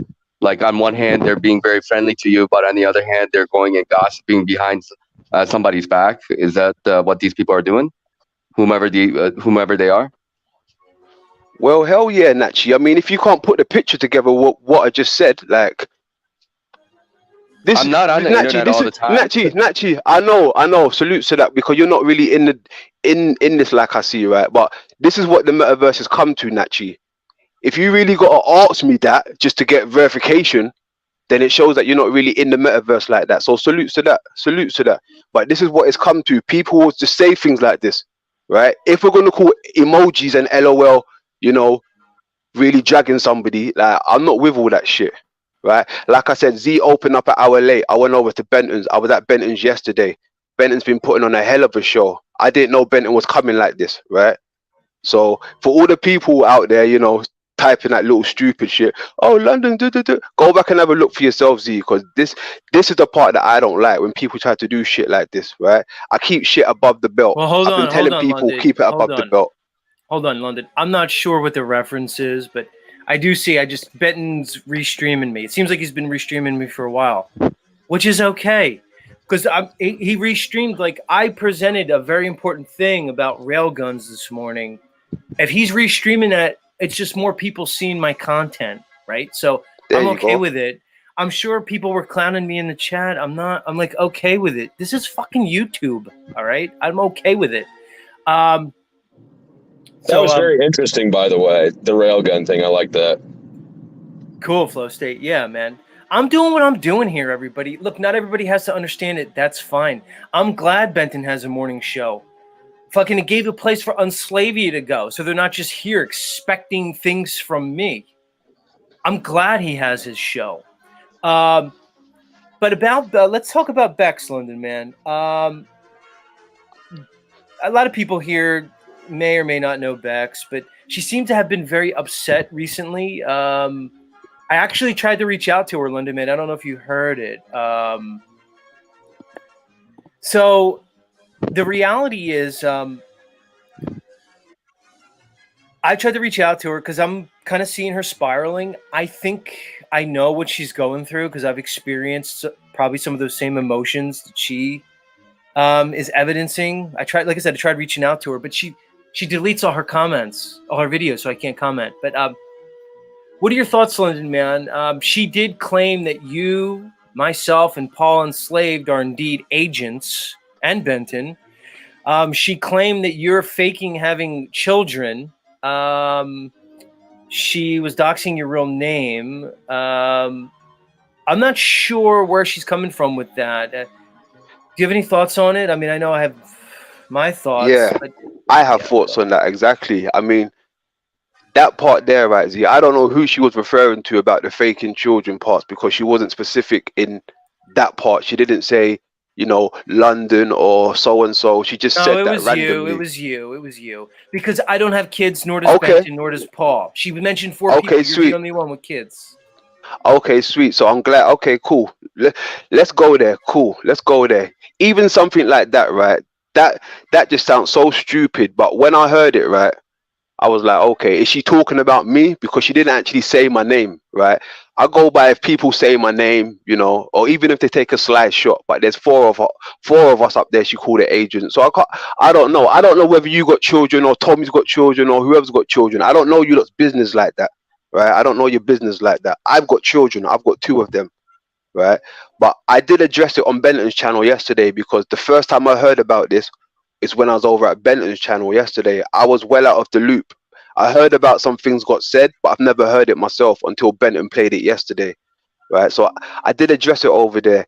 I mean, even shit like that, Z, like not my real children's, I'm agents, and all this type of stuff, right? How long has this girl been feeling like this for, right? How long has she really been feeling like this? So, like I said, But why do we care so much? You know, I mean, people say all kinds of shit here on the internet, and yeah, I guess correct the record as much as you can, but you can't control what people say, right? And like like you can't prove to anybody that you aren't an agent. I'm not saying that you are. All the people like Z, is he an agent? I don't think so. But could he be? Maybe. I don't know. I think it's anything's a possibility. But like uh, bringing so much attention to what's been said by this one lady, I don't know. Like, I just feel like we're just pouring like fuel into the fire. You know, like best to just like take the air out of it and then move on to something else. My opinion. with Nachi, that is exactly what we're doing, Nachi. We're discussing it here, then we're moving on. Can't you see what we're doing? This is what we're doing here, Nachi. I haven't spoken to Z about it. Our name's got mentioned, Nachi, so we're going through it now. You're You the you way heard Z. you're Hold on, saying my. hold on. You heard Z say London. We haven't spoke about this, London. Your name got mentioned. My name. So we're discussing it now, Nachi, and then we're moving on. Yeah, you don't have to keep saying my name like that, but okay, go ahead. I mean, you don't have to keep on interjecting like that and saying stupid things like that. Okay. Anyway, Z, like I was saying, bro, you're an agent. I'm an agent. Jack's an agent. Who else is an agent? She mentioned a few names out there, but if this is what the agent community looks like, hey, it's weird.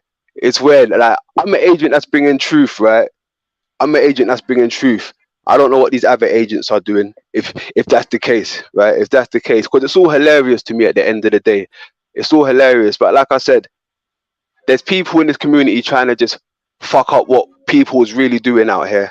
You know, calling out my government name, right? Imagine if I really had shit going on, you know, like the law after me and all of these other things. I'm trying to avoid people. Then you get one Shrek-looking bitch, right, coming out here mentioning people's government names, trying to really get us caught by the law. If that was the case, right? If we was really evading the law out here. I mean, listen, like I said, Z, we can all clown and joke, right? But keep it above the belt. I've been saying this for a few weeks now. If we ain't gonna keep it above the belt, don't bring your shit towards my. Don't bring your drama over here. Like I'm not with it. Keep it above the belt. We can all play in a sandbox with each other, and that's all I'm saying. But I don't know How are you going to enforce that? how I'm gonna enforce that. I ain't enforcing nothing. I just stay away from people that don't play fair. I don't have to enforce nothing. Okay. Yeah, so if somebody is saying some shit about you that is not true, as an example, and then they're not staying above the belt, as you say, like what's the best course of action? How do you deal with such individuals? Let's say at the beginning, you don't really know anybody. You get to talk to them and things are okay, right, over time. But then later on, for some reason or another, people start backbiting and talking shit about each other. And everybody finds out, there's a community, everybody, gets around the same places, right? So the word gets to you, and then you hear that somebody's hitting below the belt. Now, what do you do? What do? I address something, obviously. Isn't that how it goes? You address something. Yeah, I mean, you try to correct the record, and then if somebody's There you go. accusing you of being an agent, and then you say, okay, I'm not an agent. I guess that's a done deal then, right? Well, not really. I mean, because there's some people out there that still might not believe what you're saying. But as long as you addressed what's been said, whether they believe you or not, you've addressed something. It's up for the folks to believe you. It's a toss-up. It's up in the air. So what if they continue with the accusation? Will you continue to address it, or is there a point where you're just going to be like, okay, Nah, we address that once and only. We address that once and only and move on. Like we just said, you address it once and only and move on. But there's other ways around this, that we can just sit back and play the game with it. Like I said, if people want to be really serious about this, then you lot can play by yourself. But if we're gonna, make light heart of it, like even with Benton over there and his soundboard, he's been killing me with that shit this morning. That is the type of humor I'm talking about. Keep it above the belt. These little funny things. He's been dropping some. Hey, it's been hilarious over there. Right. So shout out to Benton and his soundboard because he's been killing the game over there. Right. Keeping it do you above think everybody the belt. have the same standard of what it means to be below the belt and above the belt? Is that something that is universally known, or is there your standard versus somebody else's standard? Just out of curiosity, London. Everyone got different standards. They were raised. So how do they come to understand your standard of what? How do they know that they're going below the belt according to your standard? Then how do they know? How do they know they're going below the belt? By their morally, if they got moral intentions, if they know what's good and what's bad, moral compass, Nachi. It's all about the moral compass. That's so how we know whether we're going below the belt. Same morality, yeah. Yeah, to some degree. Like Z, I've never seen Z go below the belt. Really, start doxing people and just saying some weird out shit. In my opinion, some people might think different. Just like Benton, I ain't seen Benton go below the belt, but some people might think different. Yeah, that's what I mean. Some people might think. Let me just jump in. So we may not know when we've crossed the line, but oftentimes you can look back and realize, oh, at some point I crossed it. You may not know the moment, but usually in retrospect, for instance, I do agree that there's things that are beyond the pale. Doxing people, actively trying to, let's say, get somebody's channel, struck, deplatformed, trying to use one's influence and their listeners to try to, just go after a channel just for self-interested reasons.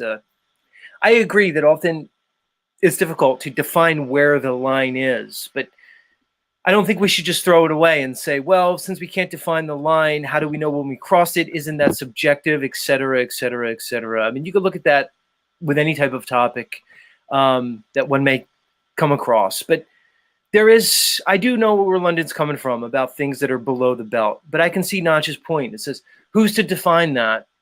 By what standard, by what authority do we say, what's acceptable and what's not?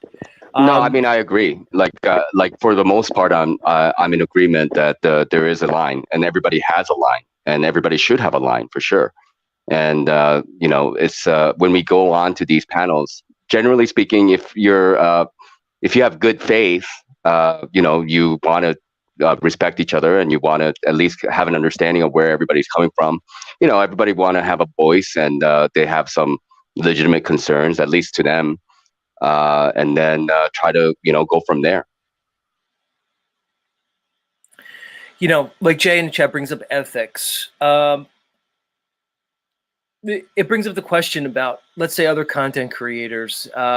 Should we be concerned about Bex on a human level, or do we just leave everything up to, it's the metaverse and everybody's subject to the same, let's say, rules? Like, for instance, I did hear Benton yesterday in regards to Bex, and, he said things like, well, Bex, Benton was making a fair point. He was saying, hey, I've been under scrutiny, ridicule for years, ever since I've decided to present myself here. Why should someone like Bex not be under the same standard? That's one side of it. The other side of the coin is we say, okay, well, can we rein it in a bit? Do we have some type of moral obligation, ethical obligation in regards to this person.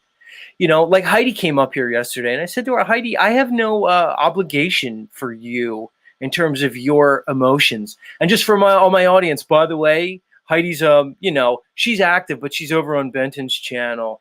Heidi, a little too embarrassed to come over here because you know you kind of acted crazy yesterday. But let me return to my point: is what obligation are we under as creators to hold the feelings of others into consideration when we present ourselves? Because I would agree with what Benton said, that, you know, Beck should be under no more or less scrutiny than any of us. But that being said, if she's showing some sense of distress, disease with the process, are we obliged in some way, at least ethically, to maybe bridge the gap, maybe to heal the rift? What do you guys think?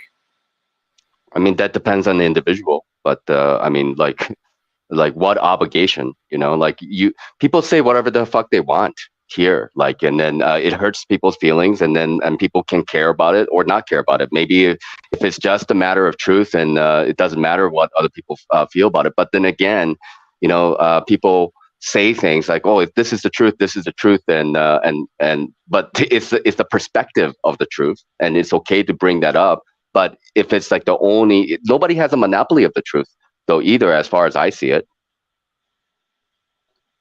Z, even check this out, right? You know, with my social weirdo experiments, you know how much times I've had to take stuff out and edit it because I've been watching it when I finish, right? And I'm like, no, this one's a bit below the belt. Let me take that out to keep it viewer friendly and not get people in their feelings. I see Tommy the other day drop something. Well, not the other day, he dropped it some time back, but we played it the other day, right? And it had singularity and cadence in it, right? Even when I saw that, I thought that was below the belt myself, right? There's some things I'm willing to do and not to do, right? I wouldn't do shit like that because, in my opinion, it's below the belt, right? Even though some people might think it's funny, you know, but it's a shit I wouldn't do. So what was done? What happened? I ain't trying to mention it up again because it's not really my style to even talk about that. Like I said, it's below the belt, so I'm not going to bring it back up, Nachi. Okay, well, I guess, like, because again, Jesus Christ. I have to just take. Well, I'm sorry. I, you know, like for me, like I'm just trying to get a context of what it is below the belt, but maybe, you know, like that's your just subjective standard. I have no idea, but you don't have to go into any specifics. And I'm sorry if I missed what you were actually saying in regards to this. So, did somebody dox you, and how were they able to dox you? Is that what happened? Did somebody dox me? Well, yes and no. I mean, I don't know whether I can call it dox. I mean, Z, what would you call that? Is that doxing or is that? If somebody says your name, I don't know. I guess it could be considered doxing. But, you know, the reality is it wouldn't be hard to find. How do they know your name? Apparently, London had a previous relationship with this person. You know, personal contact information, stuff like that. You know. I see. Yeah.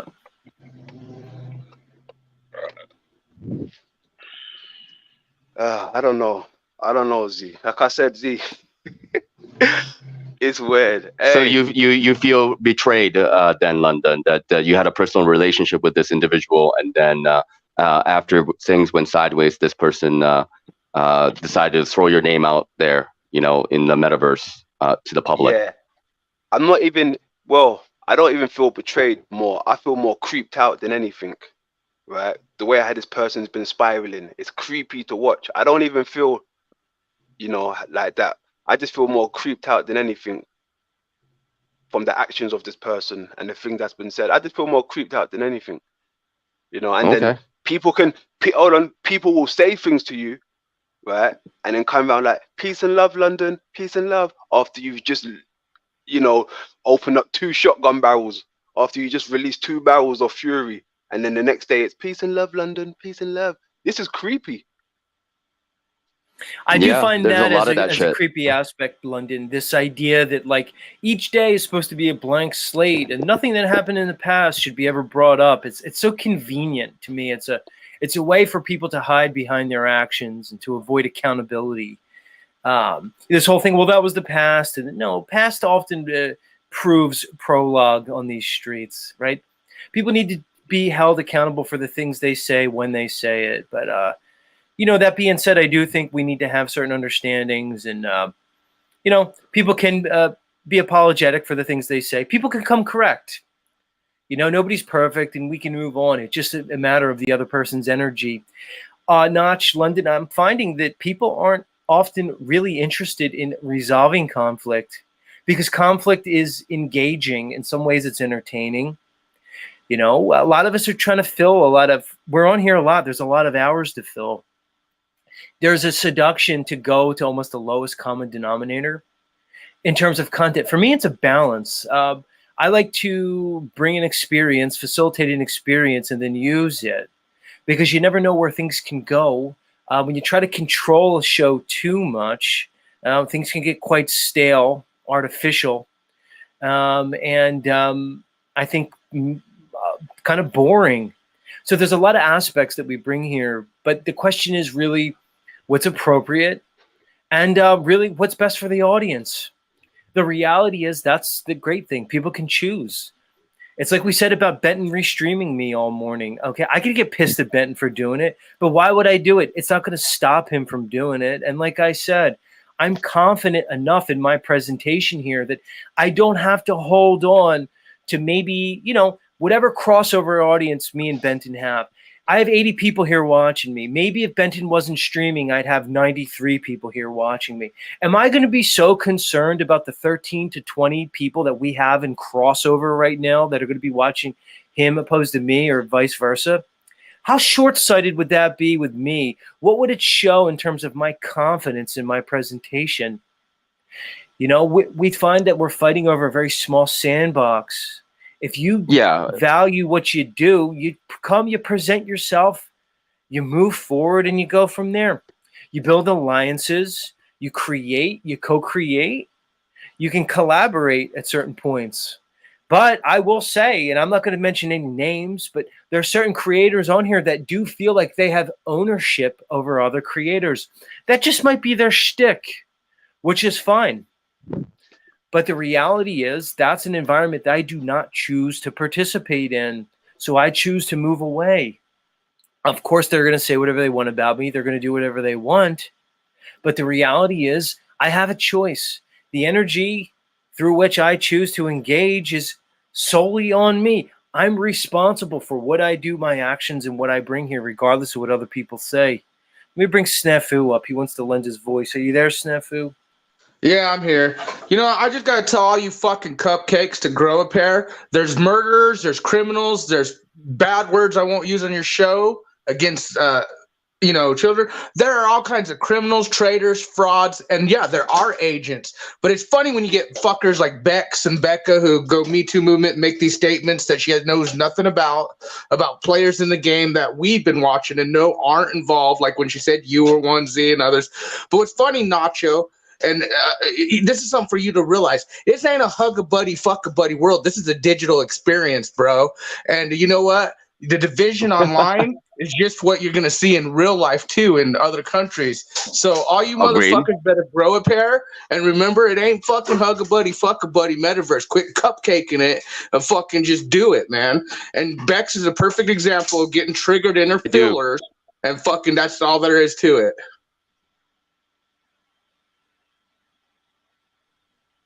So I should be more.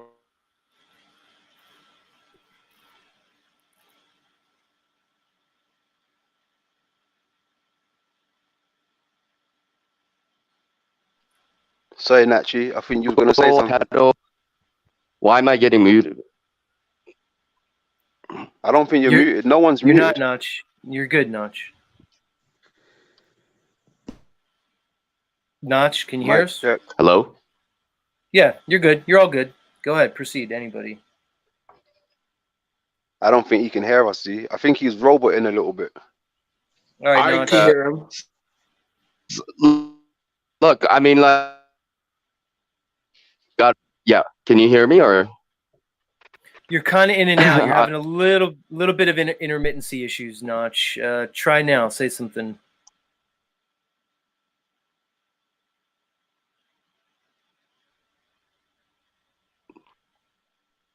Is it interesting? I show up and all of a sudden tech issues, huh?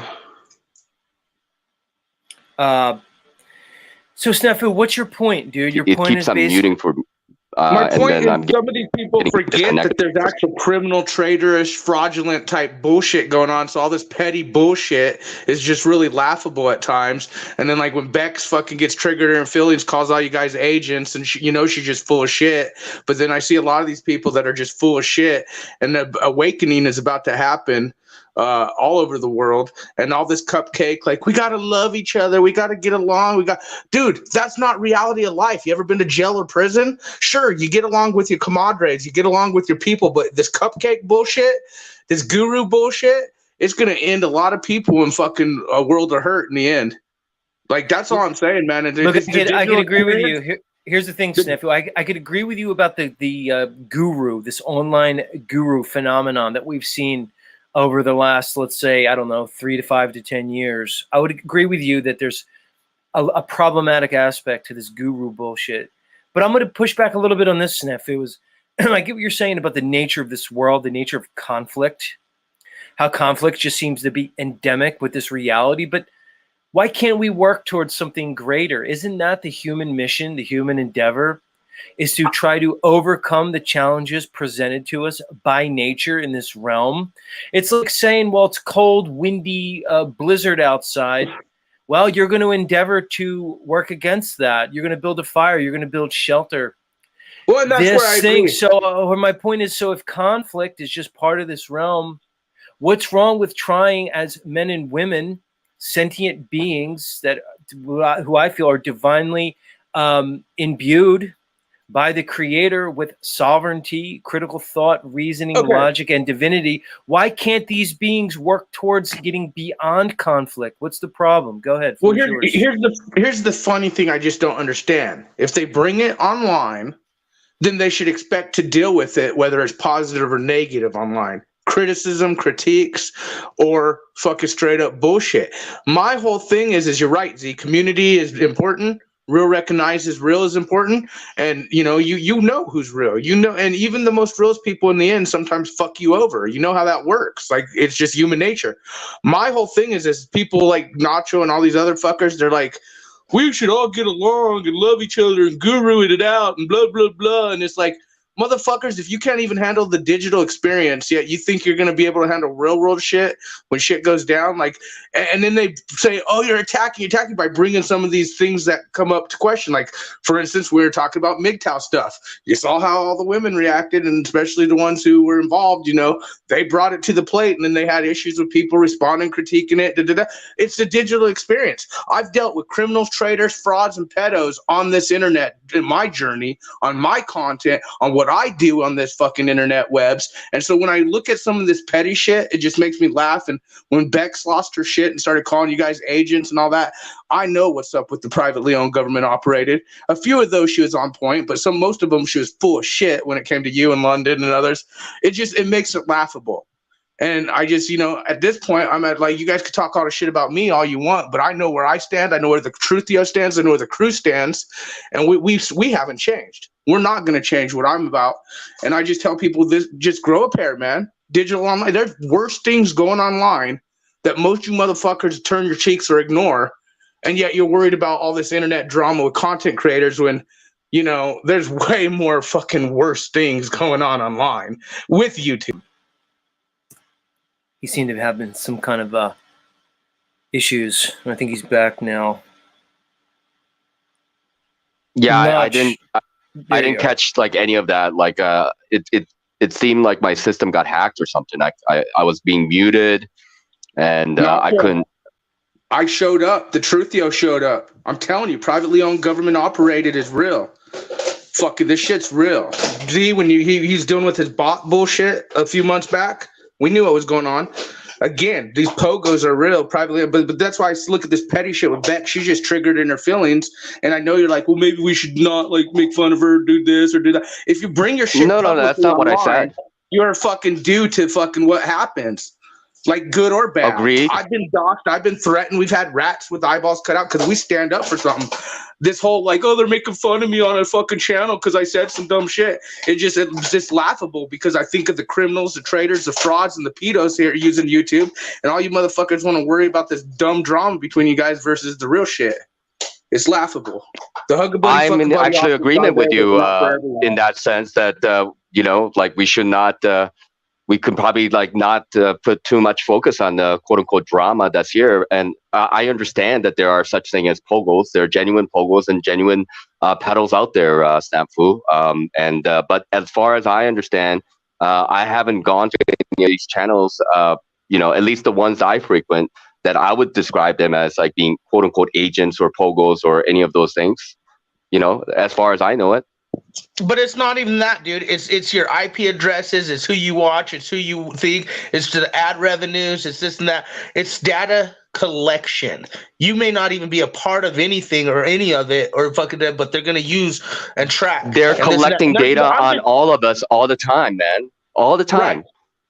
Right, all and the you're time. in a hornet nest because of some of the players on this part of the YouTube. So what should I do? Like nothing. I'm just saying this whole hug a buddy, fuck a buddy. Bex did. She went Me Too movement on me, but everything Bex has done online, everything Brielle, everything Verily, all these people when they fucking do their dumb shit online, and they get people continue to like talk about them. You know, that's my point. Online. It's public. It's the digital experience, and then they're gonna cry because what? They fucking made it public and others are going to react to it? Well, yeah, people are going to react to it and that's their business. But like you were saying, like we put too much focus on this drama yet, you know, like there are all these nasty stuff that's going on, which I am in agreement with. So like the question is like, okay, what are we doing? You know, what are we doing? Well, what should we be doing with our time? I don't hear any of you guys fucking talk about the pogos other than just making fun of when I say it. I hear most of you guys either doing the whole hug a buddy, fuck a buddy mode or clowning on the content creator mode. Again, I don't expect anyone to do anything. You can't stop prophecy. You can only warn your brothers and sisters and beware. J-Hub showed perfect example on Paul's today of a fucking slave. A fucking he said 5% of what people learn in school. Hold on, Snafu. Hold on. Talk about prolific in his presentation, Mr. Snafu Snaps. Nothing keeps him down, does it, Notch? Snafu, it's like he's up, he's going. Snafu's got one mode, one gear. You know, he doesn't idle. He's just full fucking throttle all the time. Snafu, I'm going to bring you up just to say your final thoughts because I want to move on to news. And if Notch wants, he could stay up for the news. It looks like we lost a London man along the way. Snafu, any final thoughts for the audience today? Thank you for your perspective. I always love your perspective. The optics are high, man. I like your perspective, Snaps. I like your perspective. So honestly, Z, keep doing you, man. The optics are high. They're going to ramp up. And I just want all of you to think about this. Think of a world without YouTube or even the internet as we think of it today, because things could very change in an instant, and I don't think people understand that. So, anyways, that's all I gotta say. Much love, Snafu Snaps, everybody. Like I said, London man dropped out. We lost our London man. Do you have any to close up that segment, Notch? Any final thoughts on this?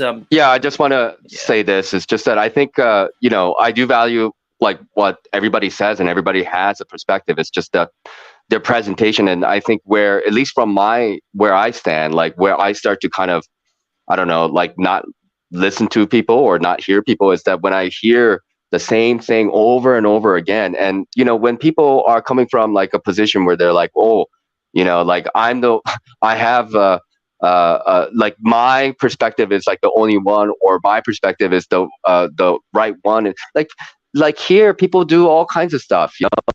Like, this is the metaverse, and people put focus on, like, people will accuse you, Z, like, well, why are you talking about the flat Earth? Who gives a fuck about the flat Earth? And you know, you're still gonna have to pay your taxes anyway. Like, yeah, okay, then go to places where, like, you know, you care about the content of that, you know. And like, I encourage everybody to talk about what they believe to be the most important, you know, thing out there. Like, personally speaking, everything is integrated, everything is interconnected, and I think everything has a say in the matter, but we can't just focus on one topic either, as in my opinion.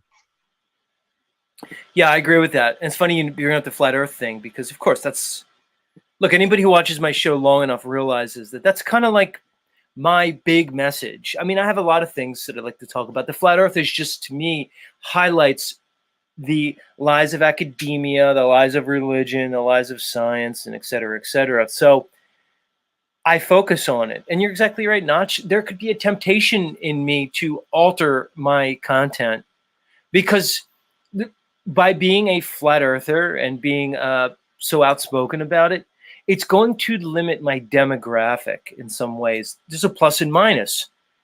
It opens me up to a whole new demographic. There's a lot of flat earthers, everybody. I mean, people who don't understand, maybe you don't get it, but when I say there's tens, if not hundreds of millions of flat earthers all across the world, I'm not exaggerating. So there's, of course, there's a resource there for me. There's a demographic, but make no mistake about it. By coming on and being so open about the flat earth, it closes me off to a lot of people. It puts me up to a lot of ridicule, but I move forward instead. And I appreciate you noticing that, Notch. And I kind of think that's probably the best approach on YouTube, because I think if somebody starts to alter their content, their presentation to try to chase a demographic, it may lead to some short-term gain, but long-term, I'm not sure it's a viable strategy. But anyway, Well, Notch, I mean, yeah. I just want to add one more thing is that I like the fact that you talk about the flat Earth because I believe for me that it is an important topic, and it's a very tangible topic. And so, but then again, like it's about the growth of every individual. Like you yourself, you are gaining experience, being on the panel and not being on the panel, but hosting these panels and doing your show and doing it day in and day out, which I know I can't do. That's why I'm a panel walker. I'm not a content creator because it's not something that I can do. I don't have that kind of a discipline to be able to do that, and some people have the energy and I guess the will to want to do that, and that's great. I have a lot of respect for them, but each individual who do have their own content, it's about them, it's about growing together. Like we're all trying to grow and to be better. I'm with it, Notch. All right, let's get to news.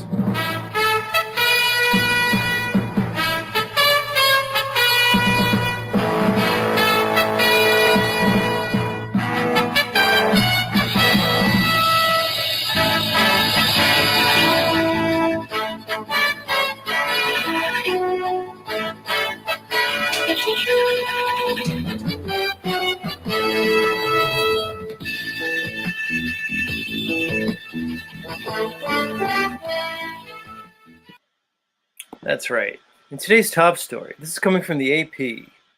Biden pledges solidarity with Israelis and suggests others. And let me try this again. Hey, the AI bots that create these headlines, maybe try better. Anyway, let's continue. Biden pledges solidarity with Israelis and suggests others team to blame for Gaza hospital blast. From Tel Aviv, Israel, President Joe Biden vowed to show the world that the U.S. stands in solidarity with Israel during his visit there Wednesday, and offered an assessment that the deadly explosion at the Gaza Strip hospital that prompted mass protests in Arab nations apparently was not carried out by the Israeli military. Well, here we go. I guess what they're saying is in this conflict, there appears to have been a deadly explosion at one of these Palestinian hospitals. Here we go, back and forth. Guys, this is war, the fog of war, okay? People are dying. Things are exploding. Let's understand what's real and what's a narrative, all right? Because again, like I show you guys, we live in a world where they've obscured the line between reality and fantasy. Okay, we could likely objectively prove that a hospital was bombed in the Gaza Strip. We don't know who did it. We don't know why it was done. People form narratives, Nachiketa. People like to pick sides in the fantasy. It's like wrestling, WWE or WWF. You have the good guys versus the bad guys, the baby faces versus the heels. In any good story, you have your protagonist, your antagonist. You have your supporting characters. You have your set and setting in your narrative. Well, here we have a story being presented here, Notch. How real or not it is left to one's own opinion. But either way, we have a particular story and narrative. We have a set and setting. We have the Israelis, the Palestinians. We have Hamas. We have the Middle East. We have a history presented with it. What are your thoughts on this current situation, Notch? I'd like to hear it.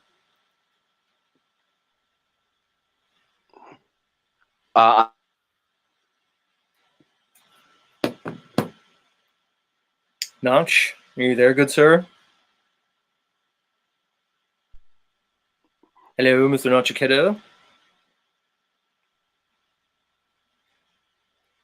I believe we're experiencing technical difficulties with Notchikedo. Yes. I'll try to come back. I don't know what's going on here. I think you're back. Try again. Give it a try.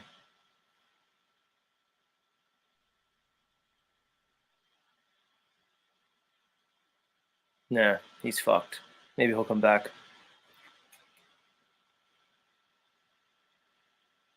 Let's continue with the article.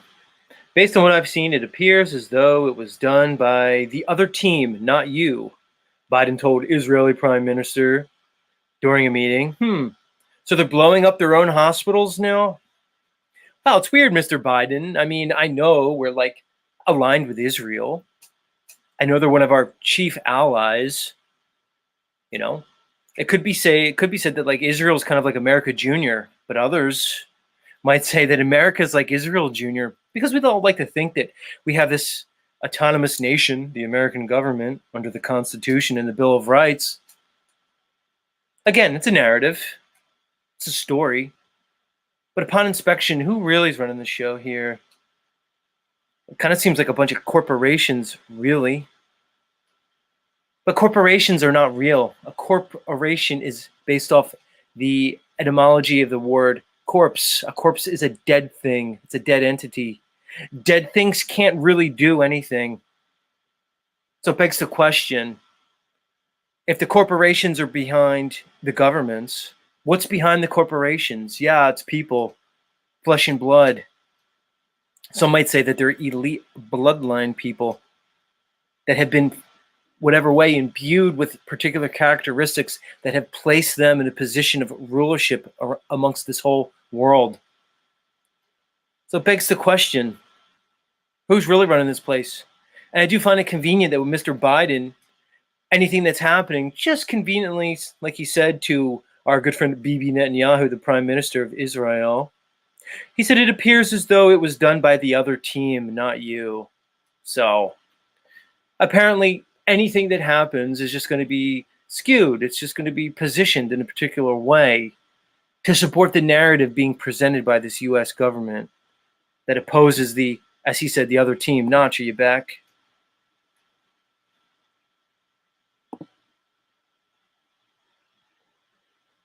Notch, are you there?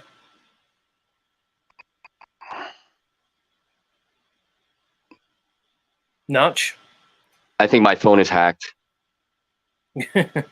Well, I can hear you now. Can you hear me?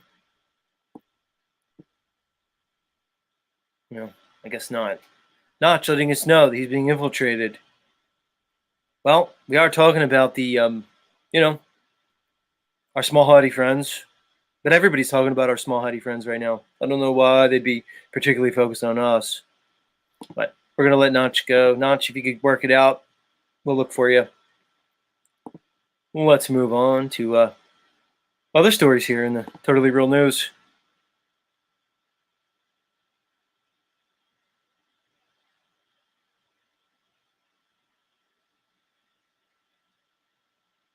Where's my sound? Maybe I'm being hacked too, Notch. Maybe it's not just you.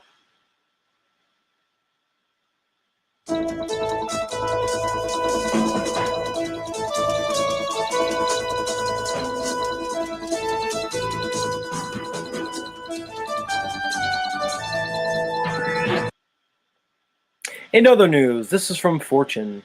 Exclusive. X, formerly known as Twitter, will begin charging new users $1 a year to access key features, including the ability to tweet and retweet. X, the platform formerly known as Twitter, will begin charging new users $1 a year to access key features, including the ability to tweet, reply, and quote, according to a source familiar with the matter and later confirmed by the company.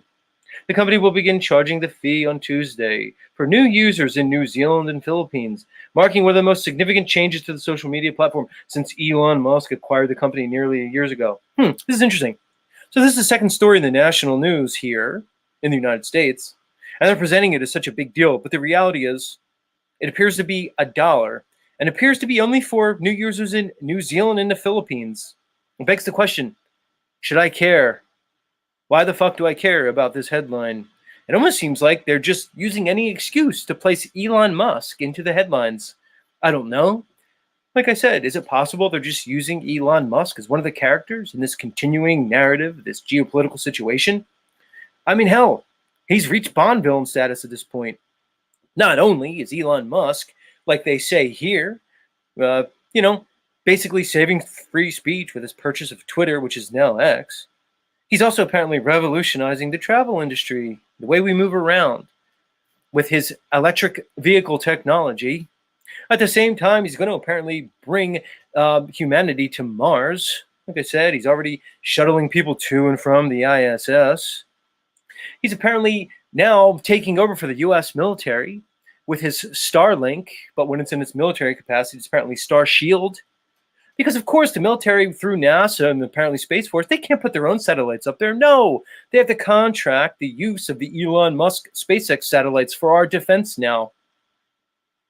All at the same time, he's creating the Neuralink, which is going to usher in the transhumanist movement. Like I said, a Bond villain much? But anyway, I don't know. So maybe the U.S. population is interested in hearing a story about Elon Musk and how he's charging people in New Zealand and the Philippines $1 a year to use Twitter, as if that matters to anybody.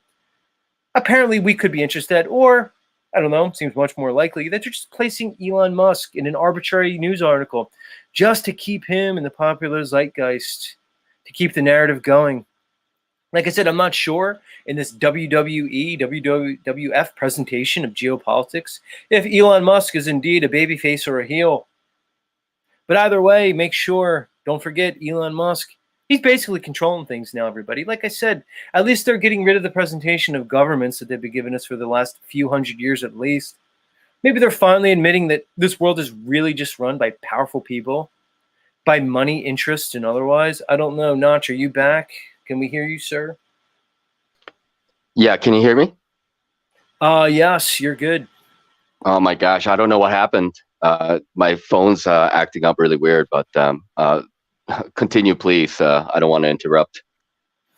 Well, I'd like to hear your thoughts on Elon Musk. There's many people that would consider him the modern day genius, some type of savant that's ushering in the new era of technology, that's progressing humanity in a direction that was positive overall, a direction that we need to be going into. He's being propped up, at least, and presented as almost the savior of humanity. Yeah.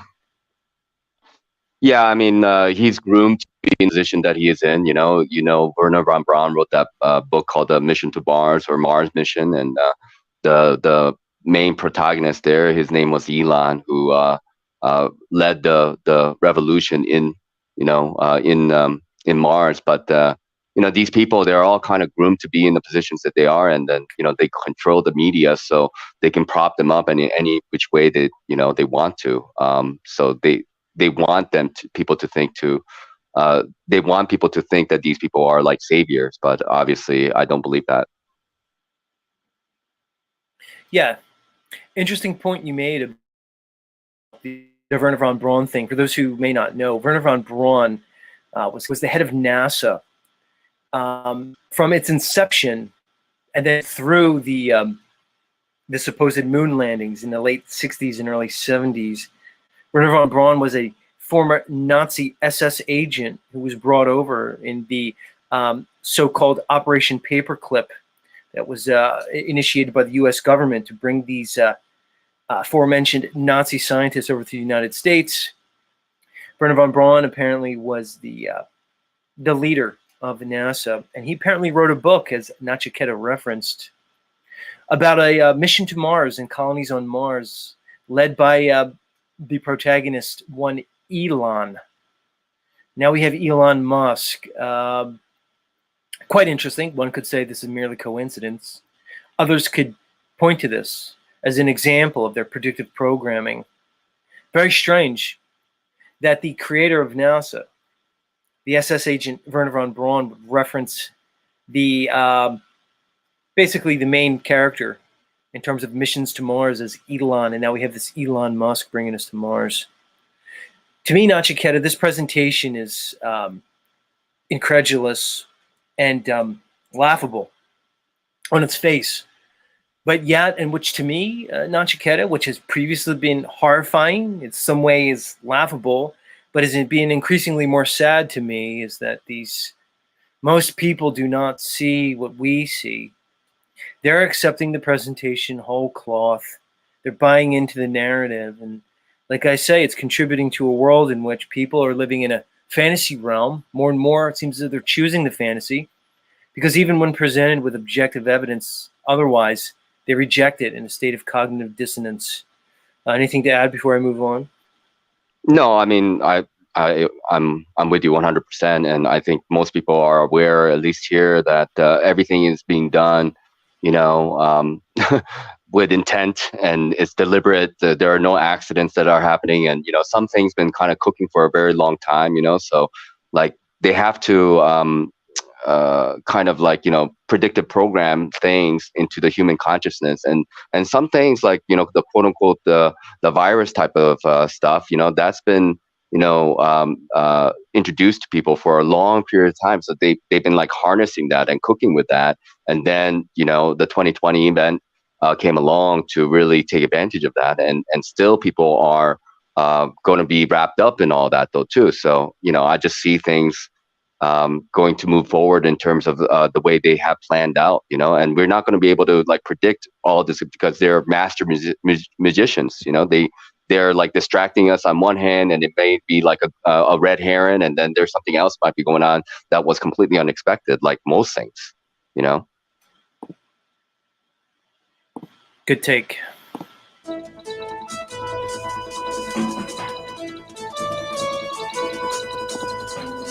In entertainment news, Julia Fox says Kanye West was so needy in their relationship, it was like having a second baby.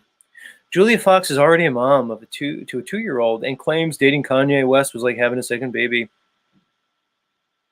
The 33-year-old actress, who gets candid about her relationship with the rapper 46 in her new memoir, Down the Drain, told Drew Barrymore on Tuesday that she quickly knew they would not last as a couple. It's interesting, this Kanye West character.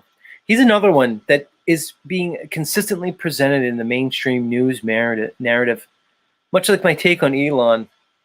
My thoughts are that it's not so much about the content of the news or the news article. It's mainly about the presentation of Kanye West, his character on this political stage, what he represents to a whole group of people. Just keeping him in the news headlines so we don't forget about him, so we're always reminded about Kanye West. Seems to be presented as the alt-right flavor for the black community. Seems to be like they're playing both sides here. They may indeed be setting him up for a possible presidential bid. Now, Chiquetta, I would not be surprised to see Kanye West at some point in the presidential candidacy talk. After the whole Donald Trump situation, why not Kanye West? Is not Kanye West the black version of Donald Trump? I see this happening.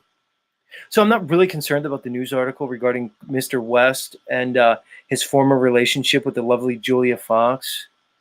It seems to me that they're just consistently keeping Kanye in the headlines. They're reminding us who he is, his beliefs, his history. Any thoughts, Notch? Another false prophet, in my opinion, and it doesn't matter who's going to be up on that podium as a presidential candidate. It's just about like getting the numbers for them and seeing what people are willing to buy, and if he has momentum, okay, no problem. The small hats and the people even behind them, they'll support that. As long as they can get the numbers that they are that they want from these people. It's all manufactured consent, so all these like talk about this person, and they are playing us like a Hegelian dialectic, right? Like they have the left side, and people get tired of that, and then they're pushing this trans agenda and whatever. And there's nothing wrong with gay people or trans. I'm not saying anything about that, but it's the agenda of pushing it in your face, and then they know that that's going to make people get tired of that shit, and they're going to want to swing back to the other side and go the more conservative. Well, you know what? They have somebody that they have picked out for every situation, and Kanye is just like, on the back burner. If they need him, they got him. All right, everybody, that'll do it for today's edition of News.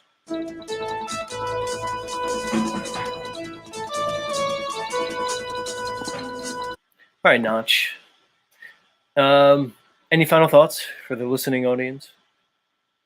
No, I appreciate you having me on, and I hope I didn't offend London Man too much. I was just trying to ask some legitimate questions, so if he was offended, I do apologize for the way I have presented myself. But maybe it's just me not being completely aware of what's going on, because it seemed like there was like something that was spoken about that was, I guess, obvious, but maybe it wasn't so obvious to me. But if London Man, if you are upset about the way I was conducting myself with you, then I'm sorry.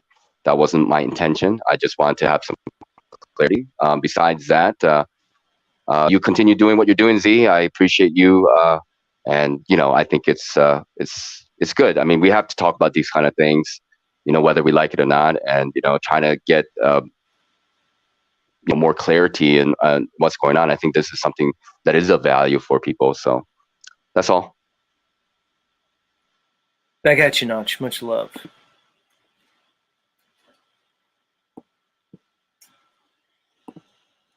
All right, you guys and dolls, that'll do it for today's episode of Z Show. It was an exciting one. It was a ride. It's always a ride.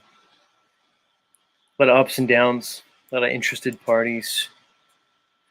But here we are. We've come to the end. We've made it safely, hopefully. Please feel free to put your seats back in their full upright positions to prepare for landing.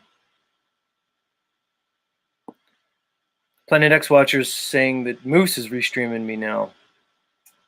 Is OTW restreaming me? That's the mornings in the metaverse. Everybody, Z does a show and then people restream him.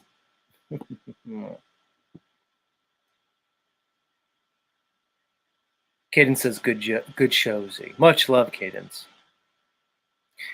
Good thing we still have you here, Cadence. We no longer have Christy Lee dolls. And it appears as though we no longer have Heidi. Heidi feels as though she's like in some relationship with me. It's very strange. You're lost, ladies. We'll proceed forward just fine. And we have Special K here. I didn't want to leave you out, Special K. How could I? How dare me? All right, much love, everybody. Catch us tomorrow. Same Z time, same Z place. Much love.